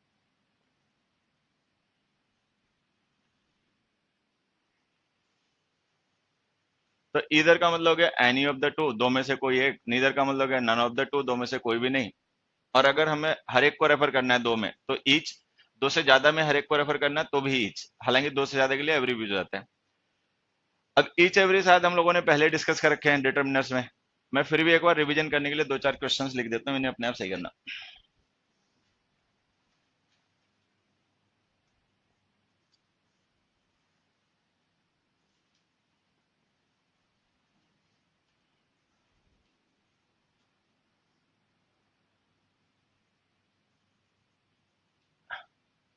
The dash side of the coin is shining.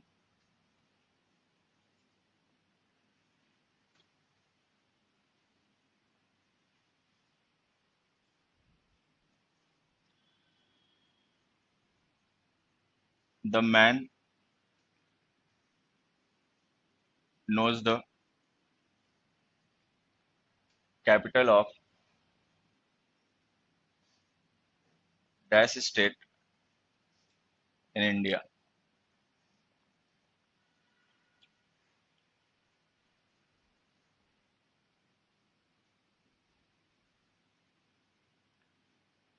They conduct a test on they conduct a test dash Sunday.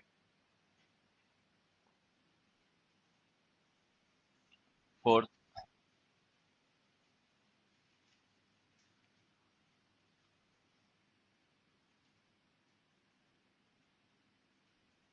he answered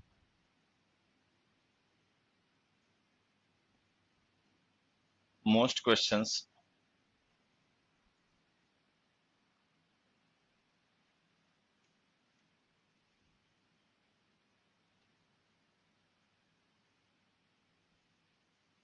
एक मिनट, ये गलत हो गया, छोड़ो इसे।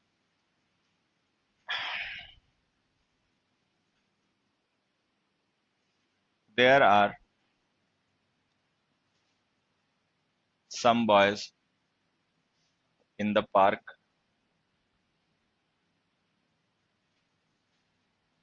and dash is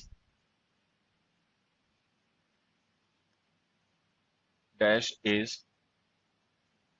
doing exercise.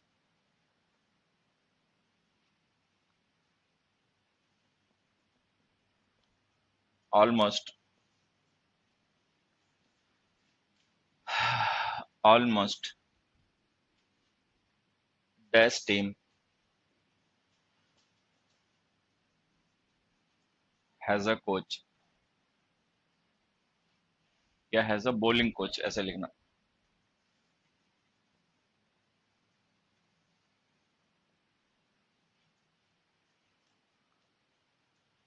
ये क्वेश्चंस ऑप्शंस ईच और एवरी, ईच और एवरी का इनमें यूज करो। फिर से बता देता हूँ, ईच एवरी को हम लोग डिटेल में ऑलरेडी डिस्कस कर चुके हैं, बस ये रिवीजन के लिए मैंने क्वेश्चंस एक बार लिख दिए हैं, बाकी वो डिस्क्रिप्शन वगैरह अपना वहीं से देखना जाके जब पढ़ाएंगे।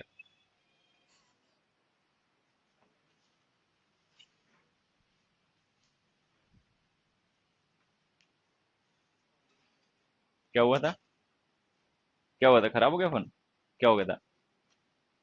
हाँ,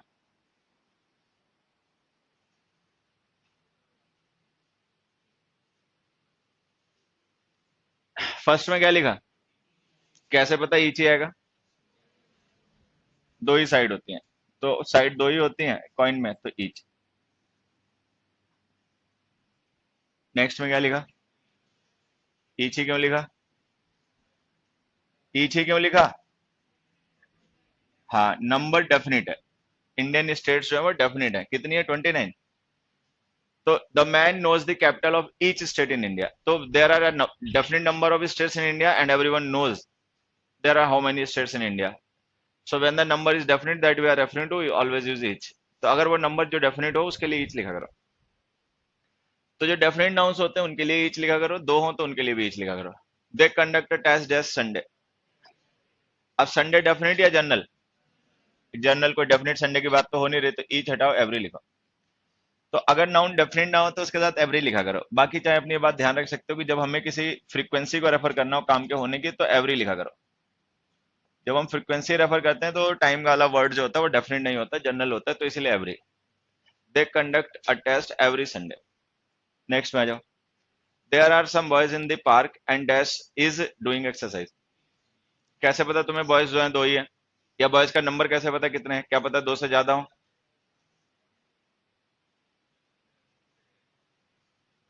अब देखो यहाँ पे एक चीज समझना, यहाँ पे मैं डिटर्मिनेंट नहीं, सब्जेक्ट की जरूरत है। सब्जेक्ट केवल नाउन या प्रोनाउन बनते हैं। ईच जो होता है वो नाउन प्रोनाउन मतलब प्रोनाउन भी होता है, लेकिन एवरी केवल डिटर्मिनर होता है। तो अब ध्यान ये रखना है कि जो एवरी वर्ड है केवल डिटर्मिनर है, वो इन सबके साथ लिख दिया गया वो अलग बात है। बाकी ये जो है ये डिटर्मिनर और प्रोनाउन दोनों ही है, डिटर्मिनर भी है और प्रोनाउन भी है। तो ईच है, इधर नीदर है, ये डिटर्मिनर भी है प्रोनाउन भी है। एवरी केवल डिटर्मिनर है। तो अगर कभी सब्जेक्ट बना के लिखना पड़े या ऑब्जेक्ट बना के लिखना पड़े तो ईच लिखना। एवरी जो होता है वो डिटर्मिनर होता है, सब्जेक्ट ऑब्जेक्ट नहीं बनता। तो हम लिखेंगे there are some boys in the park and each is doing exercise. Next में आ जाओ। Almost test team has a bowling coach. Are we referring to some definite teams or any team? Any team, teams in general, every. तो अगर हम कभी किसी noun के साथ में या नंबर के साथ में ऑलमोस्ट है, नियरली है, प्रैक्टिकली है, रफली है, इस तरीके के एडवर्ब्स का यूज करें जो स्पेसिफिक या डेफिनेट को ना रेफर करके टोटल या जनरल को रेफर करने के लिए यूज किए जाते हैं, तो एवरी लिखा करो। Almost, nearly, approximately, etcetera. एक sixth question,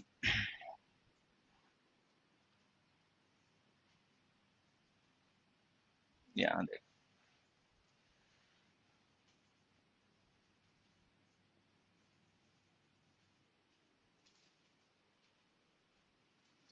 every car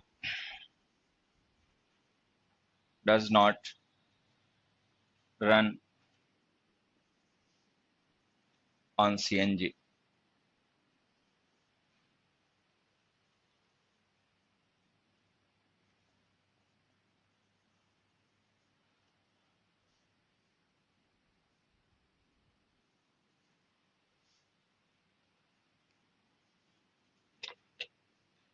every car does not run on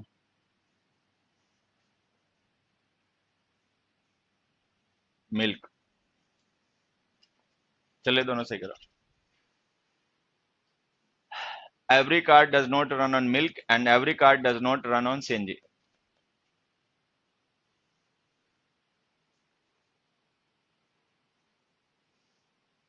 minimalism. आजा वैसे ही करे दोनों। इतना मारूंगा ना सुधर जाएगा अगली बार के लिए, समझा? सोच के बोल। क्या डेफिनेट है बेटा? मिल्क डेफिनेट है? अच्छा, शाबाश। अबे कालिदास, ये ईच एवरी नंबर के डिटर्मिनर होते हैं। अगर नंबर डेफिनेट हो हाउ मैनी तो फिर ईच एवरी लिखा करो। जैसे वहां पे स्टेट ऑफ इंडिया डेफिनेट है कि 29 स्टेट्स हैं, वहां पे साइड डेफिनेट है। ये स्टेटमेंट डेफिनेट होने की बात थोड़ी हो रही, कार डेफिनेट है। तो फिर कहाँ का ईंट कहाँ का रोड़ा, भानुमति ने कुनबा जोड़ा। ठीक है, बात खेत की हो रही है, वो खलियान की समझ गया। देखो मैं कह क्या रहा हूं, तुम सुन क्या रहे हो, हैं?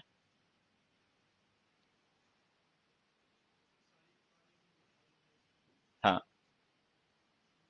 तू एक चीज बता, ईच एवरी पढ़ाया था क्लास में तो था या नहीं था? तो भांग खा के बैठा था उस दिन? ही। आंसर लिख देता हूं, समझना हो तो अपना जाके रिवीजन करना। इसको लिखो, not every car, not every car runs on CNG. और इसको लिखो, no car runs on CNG, नहीं मिल्क।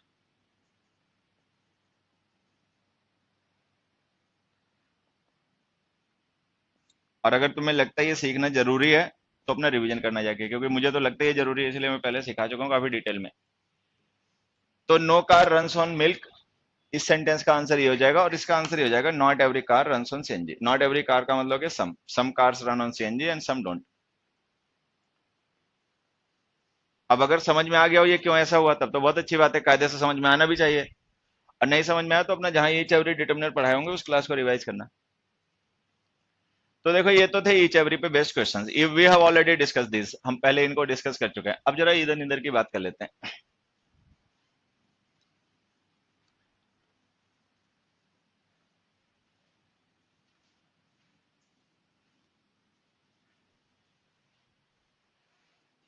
बहुत सा बच्चा हमें लगता है पेपर की जो तैयारी करता है वो गैम्बलिंग टाइप से करता है, जुआ सा खेलता है। कोचिंग लेकर देख लेते हैं, बुक्स पढ़ के देख लेते हैं, क्या पता वही वाले क्वेश्चन आ जाएं। हाँ, और नहीं तो जिस दिन पेपर होगा उससे हफ्ता भर पहले मंदिर जाना शुरू कर देंगे, तिलक लगाना शुरू कर देंगे, व्रत रखना शुरू कर देंगे, नाटक करना शुरू कर देंगे। ऐसा नहीं होता ये। और मान लो ऐसा होता भी हो तो कोई साल भर की मेहनत जुए पे थोड़ी लगा देगा। साल भर की मेहनत जुए पे लगा दोगे, अब इतने बड़े वाले हो तब तो फिर कहने ही क्या। लेकिन भैया इतनी बड़ी चीज का जुआ नहीं खेला जा सकता ना।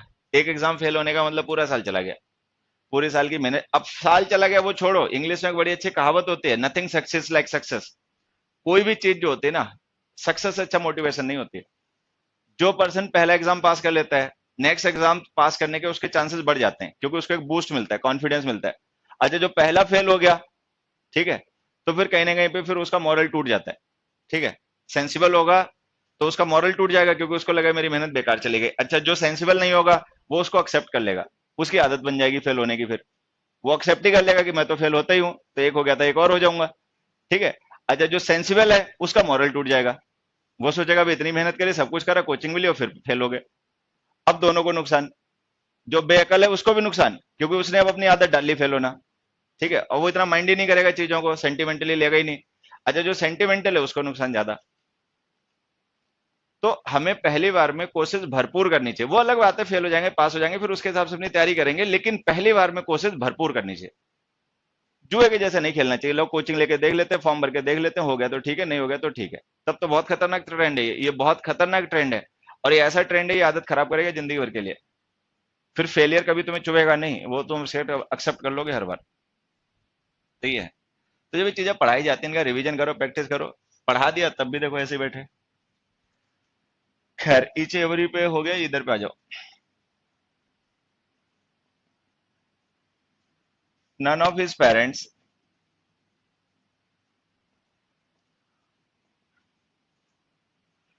attended the PTM. None of his parents attended the PTM.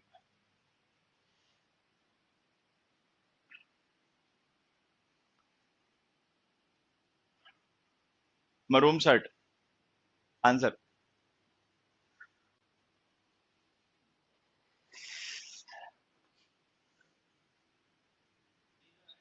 कैसे पता चला?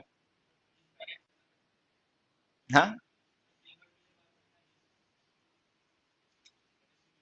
हिज की वजह से नीदर लिख रहे हो या पेरेंट्स की वजह से?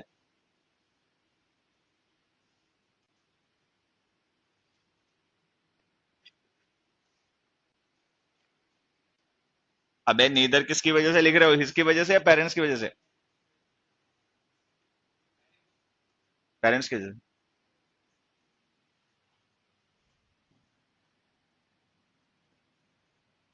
अब बोल, अब सही है गलत?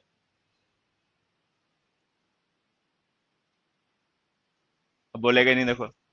अरे अब सही है गलत?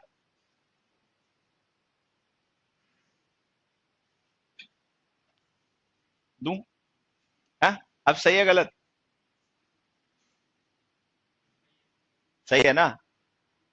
अब पता है क्या, ये जो सेंटेंस है ना, इसको हम कॉन्टेक्स्ट को जस्टिफाई कर सकते हैं। अच्छा हिज लिख दोगे फिर जस्टिफिकेशन हो जाएगा मुश्किल। मतलब मुश्किल क्या, फिर बदतमीजी हो जाएगी। ठीक है, तो अभी तो हम इसे जस्टिफाई कर सकते हैं, क्योंकि हम द पेरेंट्स का मतलब ये मानेंगे ही नहीं कि पेरेंट्स एक बच्चे के हैं। हम मानेंगे सारे पेरेंट्स हैं। मान लो कोई एक पेरेंट्स ग्रुप है, पेरेंट्स एसोसिएशन है स्कूल की। ठीक है, अब 500 पेरेंट्स ने उस एसोसिएशन को ज्वाइन कर रखा है, एक भी नहीं है। ठीक है, या फिर मान लो 1000 बच्चे किसी स्कूल में पढ़ते हैं, अगर उनमें से कोई भी बच्चे आपस में सिबलिंग्स ना हो तो 2000 पेरेंट्स तो ऐसे ही हो गए। अब 2000 में से मान लो एक भी नहीं आया, तो इसको हम जस्टिफाई कर सकते हैं। लेकिन अगर हम यहाँ पे द के बजाय हिज लिख दें फिर नहीं होगा, क्योंकि हिज लिख दोगे तो इसका मतलब ये पेरेंट्स जो है ना वो किसी एक पर्टिकुलर के हैं। अगर एक पर्टिकुलर के पेरेंट्स हैं तब तो फिर दो ही होंगे। अब दो ही होंगे तो फिर नन गलत हो गया, फिर तो नीदर लिखना पड़ेगा। तो हालांकि पेरेंट्स वर्ड ठीक है, इंपॉर्टेंट है, लेकिन उससे ज्यादा इंपॉर्टेंट वो हिज है। तो neither of his parents attended the PTM. तो हमें पता है कि पेरेंट्स दो ही होते हैं, जब दो की बात करनी हो तो नीदर इधर का यूज करना चाहिए, फिर नन और एनी का यूज नहीं करना चाहिए। नन और एनी का यूज तब करो जब हमें दो से ज्यादा की बात करनी हो, जैसे कि I have 5 books, you can take either of them. अब यहाँ पे 5 बुक्स हैं और हम कह रहे हैं इनमें से कोई भी बुक पर्सन ले जा सकता है। तो अब ये जो हमने देम लिखा ना, ये 5 के लिए यूज हो रहा है। अगर 5 के लिए यूज हो रहा है तो इधर गलत हो गया। अब लिखो एनी। तो अगर हमें दो या दो से ज्यादा को रेफर करना हो तो लिखा करो एनी और नन। अगर बात दो की करनी हो तो इधर नीदर लिखा करो।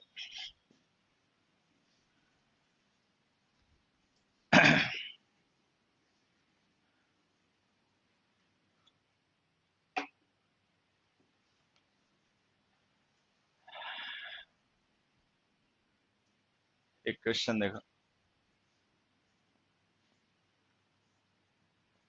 Dash of these two roads leads to Jaipur, you can take dash of these roads.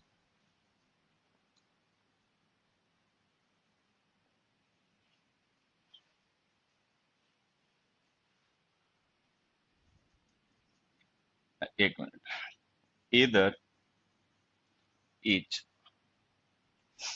इधर नहीं, ईच, एवरी, एवरी, इधर, इधर, इधर।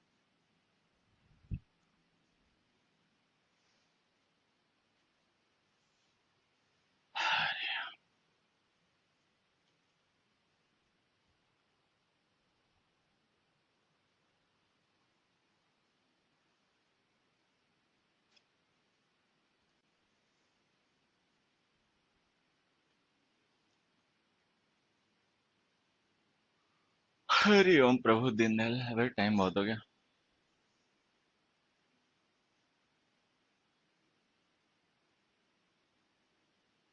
व्हाइट शर्ट पड़ोसी जगह बेटा, पड़ोसी को, ब्लू टी शर्ट वाले को। बता बच्चे, इसका आंसर बता। इस क्वेश्चन में इन चार में से कौन सा ऑप्शन हमें यूज करना चाहिए?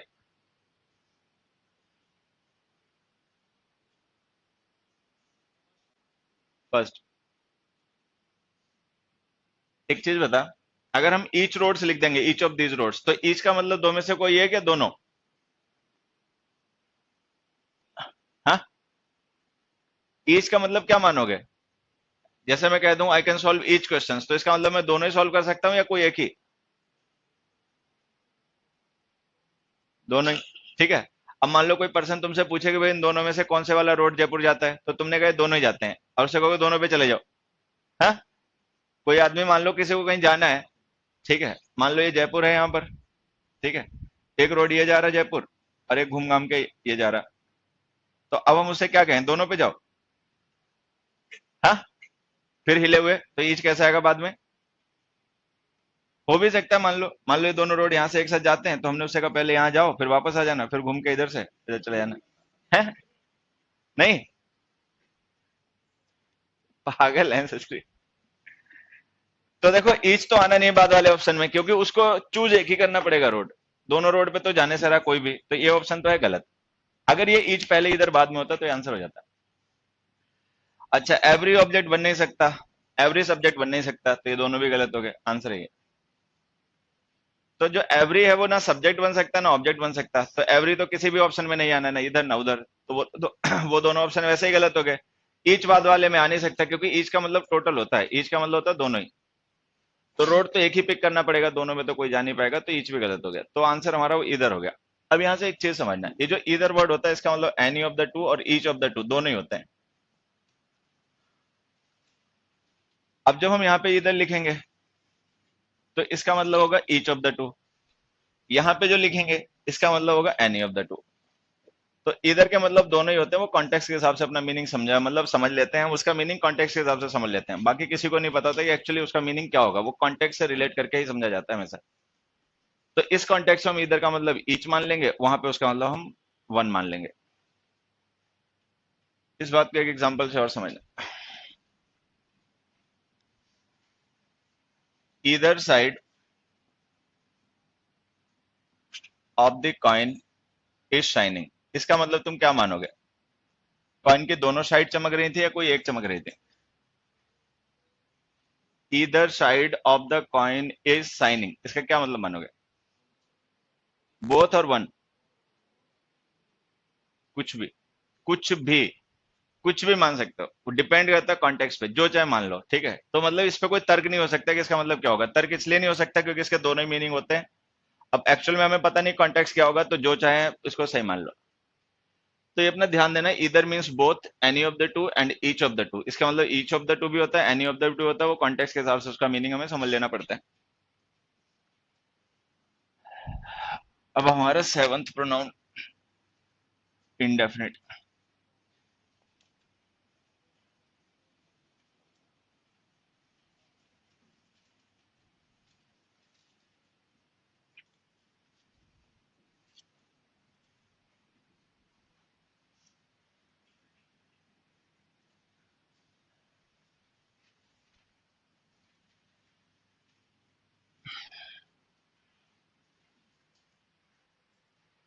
देखो, इंडेफिनिट प्रोनाउंस ऐसे प्रोनाउंस होते हैं जो इंडेफिनिट नंबर या इंडेफिनिट पीपल को रेफर करने के लिए यूज किए जाते हैं, मतलब वो किसी को भी रेफर कर सकते हैं, वो किसी डेफिनेट के लिए नहीं यूज होते।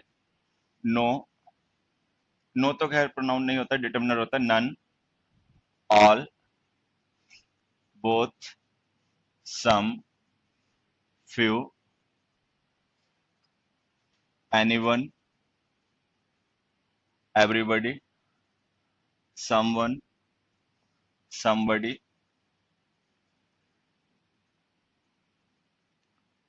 nothing, anything, everything, etc.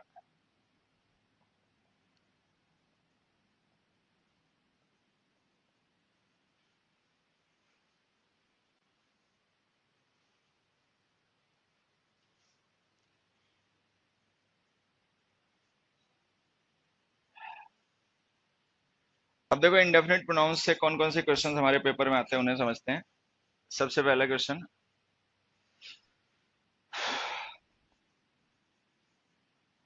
One should adapt himself to the different situations that he faces in his life।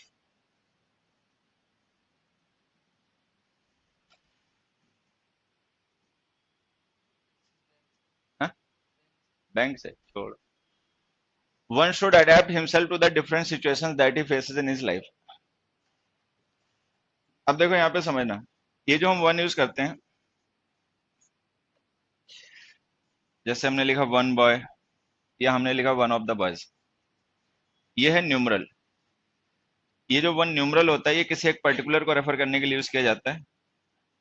कईयों में से किसी एक पर्टिकुलर को रेफर करने के लिए हम इसका यूज करते हैं। वन का मतलब कोई एक, सारे नहीं। लेकिन ये जो वन है ना, ये किसी पर्टिकुलर को रेफर नहीं कर रहा है, ये इंडेफिनिट प्रोनाउन होता है, इसका मतलब होता है कोई भी। तो अगर हम वन का यूज करें कभी भी एज एन इंडेफिनिट प्रोनाउन, मतलब इस तरीके से यूज करें, तो ये भी इंडेफिनिट प्रोनाउन नहीं होता है। इसका मतलब होता है कोई भी पर्सन है, उसको अपनी सिचुएशन के हिसाब से अपने को अडेप्ट कर लेना चाहिए। तो चूंकि ये किसी भी पर्सन के लिए यूज होता है, फर्स्ट सेकंड थर्ड के लिए, तो इसके लिए अगर हम कोई स्पेसिफिक पर्सन के प्रोनाउन यूज करेंगे, जैसे हमने इसके लिए थर्ड पर्सन के प्रोनाउन यूज कर दिया, ही, हिज, लेकिन एक्चुअल में इसका अपना कोई पर्सन है नहीं, यूनिवर्सल पर्सन है, तो इसके अपने खुद के केसेस होते हैं, वो यूज करने चाहिए। वन सेल्फ, इसका अपना पॉजिटिव रिफ्लेक्सिव केस होता है वन सेल्फ। नॉमिनेटिव ऑब्जेक्टिव तो वन ही होता है, वन नॉमिनेटिव भी है, ऑब्जेक्टिव भी है, तो इसको यूज करो। और इसका रिफ्लेक्सिव भी अपना होता है वंस। तो ये जो वन होता है, अगर हम इसको इस तरीके से कभी सेंटेंस में यूज करें, तो ये इंडेफिनिट प्रोनाउन होता है, और इसके सारे केसेस अपने खुद के होते हैं, नॉमिनेटिव, ऑब्जेक्टिव, पॉजिटिव, रिफ्लेक्सिव, सारे। तो अगर हम किसी सेंटेंस में इसका यूज करें, तो फिर उसी को लिखा करो सेंटेंस में। एक और एग्जांपल से ये बात समझना, when one hears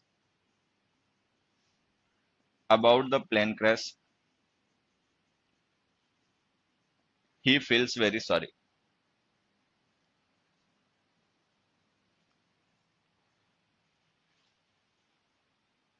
CPO pre के पेपर में क्वेश्चन आया, हालांकि काफी पहले आया। अब हमने यहाँ पे एक सेंटेंस लिखा, when one hears about the plane crash he feels very sorry. अभी सेंटेंस में हमने देखो वन से शुरुआत कर दी थी, इंडेफिनिट प्रोनाउन। अगर ये इंडेफिनिट प्रोनाउन से शुरुआत कर दी तो थर्ड पर्सन पे गलत स्विच कर गए, फिर उसी को यूज करो पूरे सेंटेंस में। तो हमें इसको ऐसे लिखना पड़ेगा, when one hears about the plane crash one feels very sorry. तीसरा एग्जांपल देखो, father told me that one should not tell lies to his friends.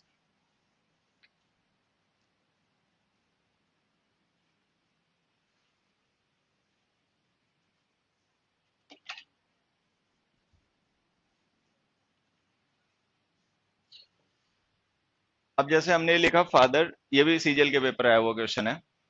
अब यहाँ पे हम देख रहे हैं जो हमारी ये सबऑर्डिनेट क्लॉज है, इस सबऑर्डिनेट क्लॉज का सब्जेक्ट और प्रेडिकेट अलग है। वन सब्जेक्ट है, should not tell lies to his friends, उसका प्रेडिकेट है। अब ये जो हमने यहाँ पे हिज यूज किया है, अगर ये हिज फादर को रेफर करने के लिए तब तो खैर ये ठीक है, लेकिन अगर हमें मान लें कि फादर को रेफर करने के लिए, तो ये मीनिंग भाई आता है कि पिताजी ने मना किया कि मेरे दोस्तों से कोई झूठ ना बोले, बाकियों के दोस्तों से बोले तो बोले जाके, ठीक है। अब अगर ऐसा मान सकते हो, कॉन्टेक्स्ट ऐसा हो, तब ये सही भी है, मतलब ये गलत भी नहीं है। लेकिन अगर ये मान रहे हो कि वो हिज जो है वो पजेसिव केस इज वन का है, तब तो फिर ये गलत है, क्योंकि इसका पजेसिव केस वंस लिखा जाएगा ऐसे। तो हम इस सेंटेंस को ऐसे लिखेंगे, father told me that one should not tell lies to one's friends. एक और क्वेश्चन देखो, वन शुड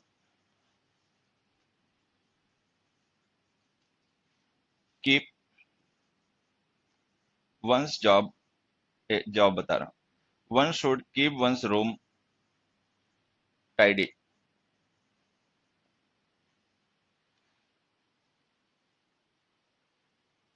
अब यहाँ पे देखो, one should keep, what should one keep, room, तो रूम ऑब्जेक्ट हो गया। हुज रूम, अब हमें ये बताना है, तो हुज का रिप्लाई पजेसिव केस के डिटर्मिनर्स होते हैं। ये जो हमने वंस लिखा है पजेसिव केस नहीं है, इसका पजेसिव केस अपॉस्ट्रोफी के साथ लिखा करो। और यहाँ पे ध्यान रखना, केवल पर्सनल प्रोनाउंस ऐसे होते हैं जिनके अपने रेडीमेड पजेसिव केसेस होते हैं, बाकी प्रोनाउंस के पजेसिव केस बनाने के लिए अपॉस्ट्रोफी का ही यूज किया जाता है, जैसे नाउंस के साथ किया जाता है। अब ये वन कोई पर्सनल प्रोनाउन तो है नहीं कि इसका रेडीमेड पजेसिव केस होगा, तो इसका पजेसिव केस बनाने के लिए हमें अपॉस्ट्रोफी का यूज करना पड़ता है। तो जब हम वंस को अपॉस्ट्रोफी के साथ लिखते हैं तो होता है ये पजेसिव केस, हुज का रिप्लाई। लेकिन जब हम इसे बिना अपॉस्ट्रोफी के वंस लिख देते हैं तो ये उसकी प्लूरल फॉर्म बन जाती है, ये वन की प्लूरल फॉर्म हो जाती है। This one is mine, these ones are yours, तो दीज वंस, तो दिस प्लूरल डिटर्मिनर होता है, तो इसका हमने वंस लिखा, और दिस वन।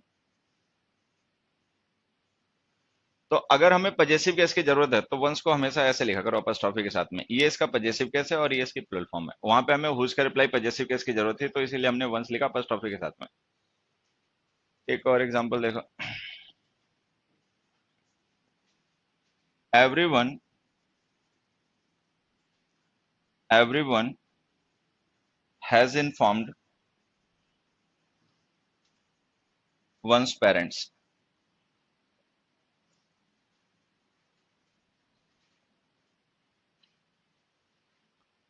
अब हमने लिखा everyone has informed one's parents, तो जो everyone has informed one's parents हमने लिखा ना, यहाँ पे हमने पजेसिव केस वंस लिख दिया, लेकिन वन इंडेफिनिट प्रोनाउन तो कहीं है नहीं। अब ये एवरीवन है, एवरीवन के लिए वंस नहीं हिज लिखा करो, हालांकि हर भी लिख सकते हैं, लेकिन ज्यादातर लोग हिज यूज करते हैं तो हम भी हिज ही लिख देते हैं। देवियां चाहें तो अपना हर लिख लें, everyone has informed his parents.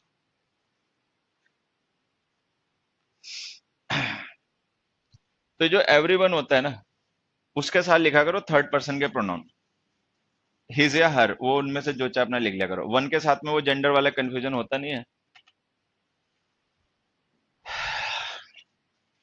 एक क्वेश्चन देखो इसी कॉन्सेप्ट पे जो अभी हमने डिस्कस किया। क्वेश्चन क्या है, it is not easy for anyone to command respect from both one's friends and critics.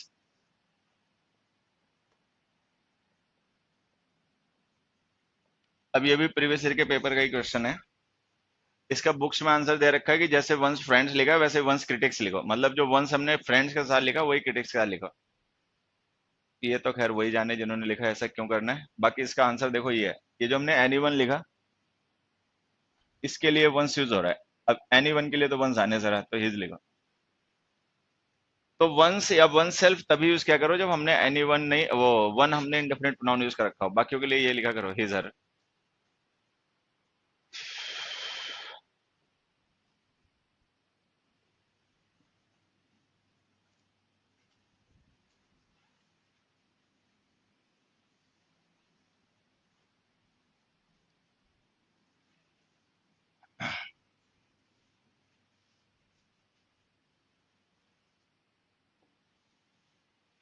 6th question देखो।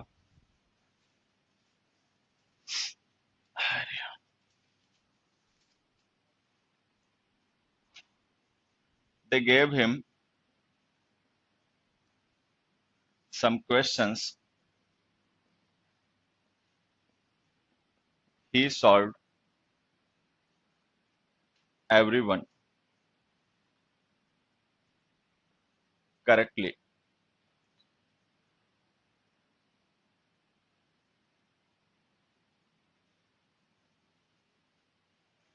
Correctly इसीलिए।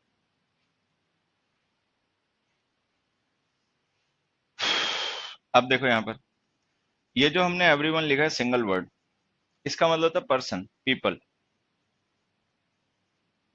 अच्छा, जब हम इसे स्पेस के साथ लिख देते हैं तो ये जो वन होता है ना, ये सेपरेट यूनिट बन जाता है। इस वन का मतलब कोई नाउन भी हो सकता है, कोई का मतलब इस वन का मतलब कार भी हो सकता है, इसका वन का मतलब स्टूडेंट भी हो सकता है, इस वन का मतलब बुक भी हो सकता है, इस वन का मतलब सिटी भी हो सकता है। मतलब ये वन जो है वो किस नाउन की जगह पर यूज किया जा रहा है वो सेंटेंस में हमें लिख के बताना पड़ता है। अच्छा, बाकी जो एवरी होता है वो इसका डिटर्मिनर बन जाता है। तो अगर हम स्पेस के साथ वन लिख देंगे तो फिर ये थिंग्स के लिए या पीपल के लिए यूज होता है, लेकिन जब सिंगल वर्ड लिखते हैं तो केवल पर्सन के लिए यूज होता है। अब हमने वहां पे एवरीवन लिख दिया। अब इस एवरीवन का मतलब होता है एवरी पीपल, एवरी पर्सन, लेकिन बात पर्सन की नहीं, या तो क्वेश्चन की हो रही थी, तो ये तो गलत हो गया। या तो ईच लिखो और नहीं तो एवरीवन स्पेस के साथ लिखो। तो हम इसको ऐसे लिखेंगे, they gave him some questions, he solved every one correctly. तो एवरी वन का मतलब ईच हो गया कि जो भी उसको क्वेश्चन दिए गए उनमें से उसने हर एक को बिल्कुल सही सॉल्व किया। अगले क्वेश्चन देखो। Every one of the guest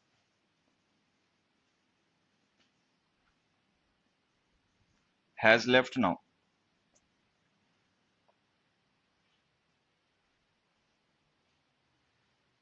every one of the guest has left now.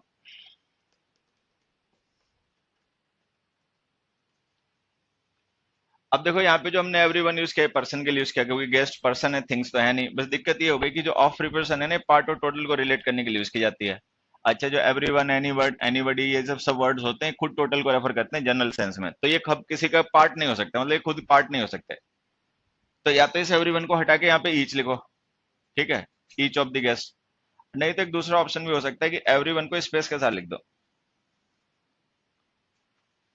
तो अगर हम इसको एवरी वन को स्पेस के साथ लिख देंगे तो ये सही जाएगा। और इसका मतलब समझना, देखो क्या होता है। अगर हम ये एवरी ना लिखें और केवल वन लिखें, one of the guest has left, तो इसका मतलब जितने भी गेस्ट हैं उनमें से कोई एक चला गया। लेकिन अगर हम उसके बाद में एवरी डिटर्मिनर लिख देंगे तो इसका मतलब ऑल हो जाएगा, तो इसका मतलब सारे चले गए।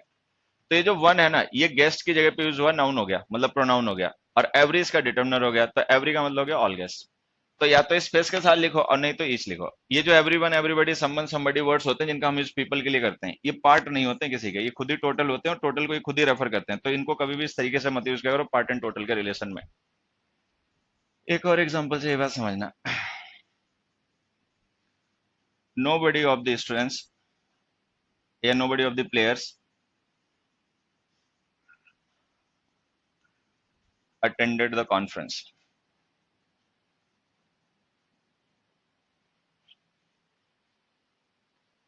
अब हमने लिखा nobody of the players attended the conference. अब ये जो हमने nobody लिख दिया ना, गलत हो गया। या तो इसको वैसे ही लिखो, स्पेस के साथ मत लिखना, क्योंकि जब स्पेस के साथ nobody को लिख दोगे तो इसका मतलब बॉडी हो जाएगा, पर्सन नहीं रहेगा। बॉडी का मतलब डेड बॉडी वगैरह, ठीक है। अब जैसे हमने एवरीवन लिखा, अगर हम यहाँ पे somebody लिखें सिंगल वर्ड और स्पेस के साथ लिख दें, तो ये जो सिंगल वर्ड somebody है इसका तो मतलब वही है people, assertive meaning positive sentence के लिए। लेकिन अगर हम अलग अलग लिख देंगे तो इस बॉडी का मतलब फिर हमें ऑब्जेक्ट मानना पड़ेगा। इस बॉडी का मतलब कोई ऑब्जेक्ट, कोई सेलेस्टियल बॉडी या कोई डेड बॉडी, और इस सम इसका डिटर्मिनर हो जाएगा ऐसे। तो इस नोबडी को अगर हम स्पेस के साथ लिखना चाहें तब भी काम नहीं चलेगा। अब इस सेंटेंस को सही करने के दो तरीके, मतलब दो क्या, दो तीन हो सकते हैं। एक तरीका तो ये हो सकता है कि ऑफ द प्लेयर्स रेफरेंस ही खत्म कर दो, सीधे लिखो नोबडी अटेंडेड द कॉन्फ्रेंस, बात खत्म हो गई। अगर ये लिखना जरूरी है कि नहीं प्लेयर्स की ही बात हो रही है बाकियों की नहीं, और नहीं चाहते कोई कंफ्यूजन हो, तो नोबडी हटा के नन लिख दो, नन ऑफ द प्लेयर्स। तो हम इसको लिखेंगे none of the players attended the conference. अच्छा, एक और तरीका होता है, नन जो होता है ये प्रोनाउन होता है, अगर सब्जेक्ट ऑब्जेक्ट बना के लिखना हो तो इसे लिखा करो, लेकिन अगर प्रोनाउन की नहीं डिटर्मिनर की जरूरत पड़े तो इसका काम फिर नो करता है, no players attended the conference. तो नो जो होता है वो डिटर्मिनर होता है, उसको नाउन के साथ लिखना पड़ता है, नन प्रोनाउन होता है। तो या तो हम लिखें नो प्लेयर्स या हम लिखें नन ऑफ द प्लेयर्स, और या फिर ऑफ द प्लेयर्स हटाओ, सीधे लिखो nobody attended the conference.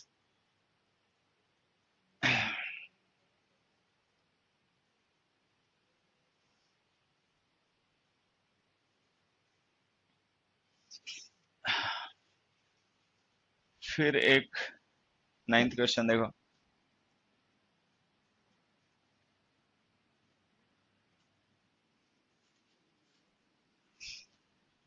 I have many books and I have read all twice.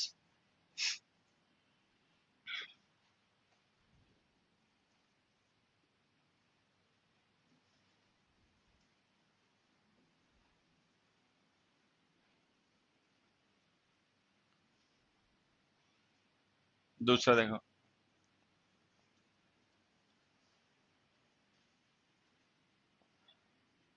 बातें नहीं करो बेटा, चुप हो जाओ। They have told all that you told them.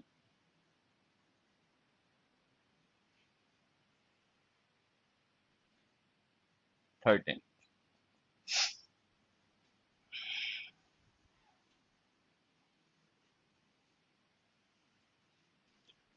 he can solve all of these questions।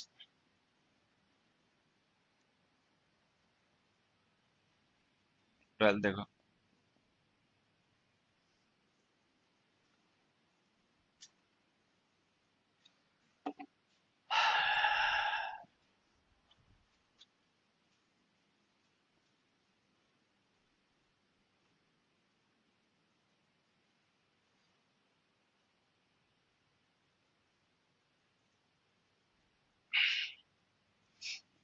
we should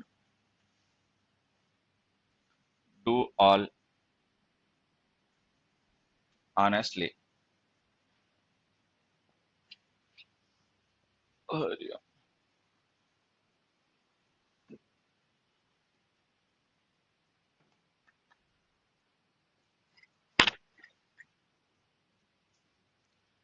अब देखो यहाँ पे एक चीज समझना, ये जो ऑल हमने यूज किया है ये डू वर्ब का ऑब्जेक्ट है, ये ऑल जो है सॉल्व वर्ब का ऑब्जेक्ट है, ये ऑल जो है टोल्ड वर्ब का ऑब्जेक्ट है, और ये ऑल जो है वो रीड वर्ब का ऑब्जेक्ट है। अब वैसे तो ये ऑल डिटर्मिनर भी होता है, लेकिन इन सेंटेंसेस में डिटर्मिनर नहीं है, इन सेंटेंसेस में ये नाउन है, प्रोनाउन है, क्योंकि इसको हमने ऑब्जेक्ट बना के वर्ब्स के साथ लिखा है, तो अब ये डिटर्मिनर ना होकर नाउन है। अच्छा, ये जो ऑल नाउन है, प्रोनाउन जो है, इसका यूज हम कर रहे हैं बुक्स की जगह पे, मतलब बुक्स को रेफर करने के लिए ऑल यूज हुआ है। ये जो ऑल यूज हुआ है ये उस सब की जगह पे यूज हुआ जो भी उसको बताया गया, मतलब ये रिलेटिव क्लॉज डिफाइन कर रही है कि ऑल का मतलब यहाँ पे क्या है। अच्छा, ये जो ऑल है ये इन क्वेश्चंस की जगह पे यूज हो रहा है। इस ऑल का मतलब है वो सारे क्वेश्चंस। इस ऑल का पता नहीं चल पा रहा है इस ऑल का मतलब क्या माने। अब इस ऑल का हमारे पास रेफरेंस है कि इस ऑल का मतलब क्या है, इसका भी रेफरेंस है, इसका भी रेफरेंस है। इसका रेफरेंस नहीं है, अगर रेफरेंस नहीं है तो ये गलत हो गया, एवरीथिंग लिख दो। अब यहाँ पे ध्यान रखना, ऑल और नन ये दोनों प्रोनाउन बिना रेफरेंस के मत लिखा करो, इनका यूज तभी किया करो जब तुम्हें पहले से पता हो कि नन का मतलब क्या है, ऑल का मतलब क्या है। तो इसको लिखा करो या तो एवरीथिंग या एवरीवन, वो कॉन्टेक्स्ट अपना देख लेना कि एवरीथिंग लगे सही होगा तो एवरीथिंग लिख देना, लगे एवरीवन सही होगा तो एवरीवन लिख देना। तो we shall do everything honestly. एक और एग्जांपल से ये बात को समझना, all have liked this idea.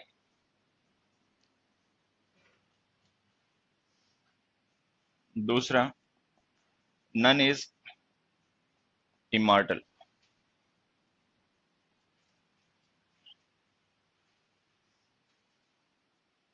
अब जैसे हमने ये दो सेंटेंस लिखे, all have liked this idea and none is immortal. अब अगर हमने ऑल लिख दिया यहाँ पे तो ये ऑल का मतलब क्या है अगर ये पता है तब तो ठीक है, लेकिन यहाँ पे ऐसा कोई सेंटेंस में रेफरेंस दे नहीं रखा जिससे हम जान पाएंगे इस ऑल का मतलब क्या है, तो इसे हटाओ, एवरीवन लिख दो। या तो एवरीवन लिख दो या इसके साथ कोई डिटर्मिनर लिख दो, मतलब नाउन लिख दो, ऑल पीपल, ऑल मेंबर्स वगैरह वगैरह, और नहीं तो इसको ऐसे रिप्लेस कर दो एवरीवन से। एवरीवन, जब एवरीवन लिखोगे तो हैज कर देना, everyone has liked this idea.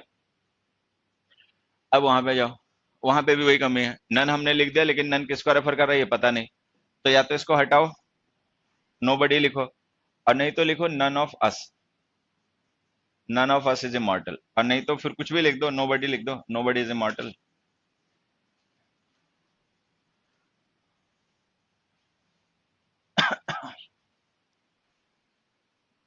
15th question देखो, all of them didn't like the idea, all of them didn't like the idea.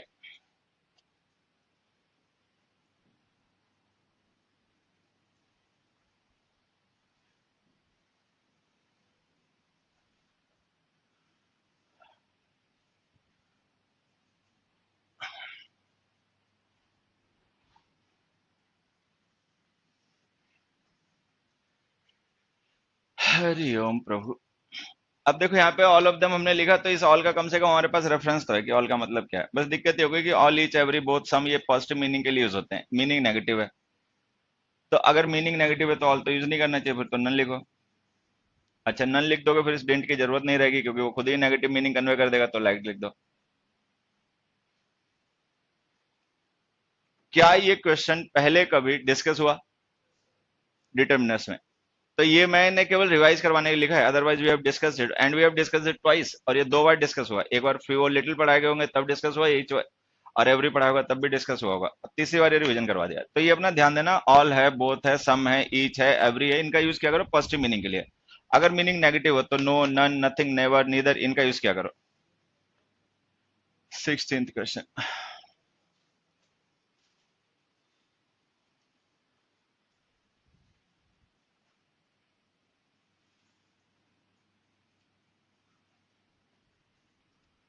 none of the none of the money is are missing.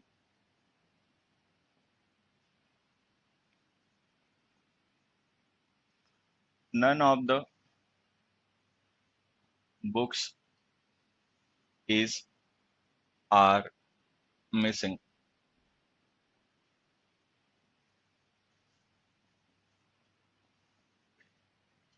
No one of the books is are missing.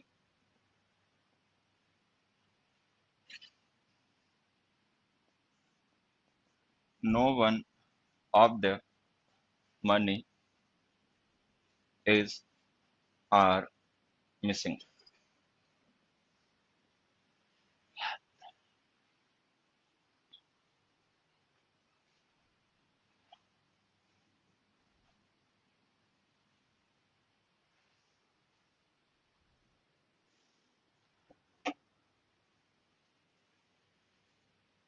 अब देखो ये none और no one दो अलग अलग word होते हैं, ठीक है। ये वन वही हो गया जो हमने एवरी के साथ लिखा था, ये किसी नाउन का सब्स्टिट्यूट होता है। अब इसके साथ हम डिटर्मिनर अपनी जरूरत के हिसाब से नो या एवरी लिख देते हैं। पॉजिटिव मीनिंग चाहिए होता तो एवरी लिख देते हैं, नेगेटिव मीनिंग चाहिए तो नो लिख देते हैं। अब खैर, ये हमारा सब्जेक्ट है नन, यहाँ भी सब्जेक्ट है नन, यहाँ पे सब्जेक्ट वन है, नो उसका डिटर्मिनर है, अपना ध्यान रखना, बाकी मैं लिख रहा हूँ पूरे कोई सब्जेक्ट। अब अगर हम नन का यूज करें कभी किसी प्लूरल नाउन के लिए, जैसे बुक्स है ये प्लूरल नाउन है, तो अगर नन का यूज प्लूरल नाउन्स के लिए करें तो इसके साथ में सिंगुलर या प्लूरल दोनों में से कोई भी वर्ब लिखोगे वो सही होगी। तो मतलब इज लिखो या आर लिखो दोनों ही सही है, उसको एरर मत मानना, अगर किसी बुक में आर लिखा हो तो भी सही है, इज लिखा हो तो भी सही है। लेकिन अगर हम नन का यूज करें किसी ऐसे नाउन के लिए जो सिंगुलर है या अनकाउंटेबल है, अब जैसे मनी है अनकाउंटेबल नाउन है, तो अगर अनकाउंटेबल नाउन के लिए नन का यूज करोगे तो इसको भी अनकाउंटेबल सिंगुलर ही मानना। अब फिर वर्ब सिंगुलर सही, फिर प्लूरल गलत है। तो अगर हम नन नन के थ्रू रेफर करें किसी प्लूरल नाउन को, तो वर्ब सिंगुलर या प्लूरल अपनी चॉइस के अकॉर्डिंग जो चाहे लिख दिया करो, कोई गलत नहीं होती। लेकिन अगर हम नन का यूज करें किसी सिंगुलर या अनकाउंटेबल नाउन के लिए, तो इसके साथ वर्ब हमेशा सिंगुलर ही लिखा करो। तो इस सिचुएशन में केवल इज सही होगा और आर गलत हो जाएगा। अच्छा, यहाँ पे आ गया नो वन। अभी जो वन होता है न्यूमरल होता है, नो इसका डिटर्मिनर है, तो जो भी वर्ब यूज होगी वो वन के अकॉर्डिंग यूज होगी। अब वन सिंगुलर होता है, तो इसके बाद नाउन चाहे सिंगुलर लिखो चाहे प्लूरल लिखो, लिखना ही हमेशा प्लूरल पड़ेगा। तो जब इसके बाद में नाउन लिखोगे तो हमेशा प्लूरल लिखोगे, लेकिन वर्ब सिंगुलर लिखनी पड़ेगी। तो वन जो होता है ये न्यूमरल होता है और इसका मीनिंग सिंगुलर होता है, तो इसके साथ वर्ब हमेशा सिंगुलर लिखा करो। 19th क्वेश्चन में देखो क्या लिखना चाहिए, इज ए आर। हाँ, अब 19th क्वेश्चन में देखो दिक्कत क्या है, ये जो वन है ना न्यूमरल है, न्यूमरल काउंटेबल नाउन्स के लिए यूज होते हैं, मनी अनकाउंटेबल नाउन है, तो ये जो नो वन है ना ये अनकाउंटेबल नाउन्स के लिए, सिंगुलर नाउन्स के लिए यूज नहीं हो पाएगा। तो वर्ब बाद में देखी जाएगी, पहले तो यहीं पे गलत हो गया। तो नन का यूज हम काउंटेबल अनकाउंटेबल सिंगुलर प्लूरल सारे नाउन्स के लिए कर सकते हैं, लेकिन नो वन का यूज केवल प्लूरल नाउन्स के लिए क्या करो। मतलब प्लूरल नाउन्स हैं तो ये यूज होगा, सिंगुलर नाउन के लिए नहीं यूज होगा, अनकाउंटेबल नाउन के लिए नहीं यूज होगा। चलो, बाकी कल वोकैब की क्लास 10:30 से, और मंडे को मिलते हैं। आज के लिए बाय।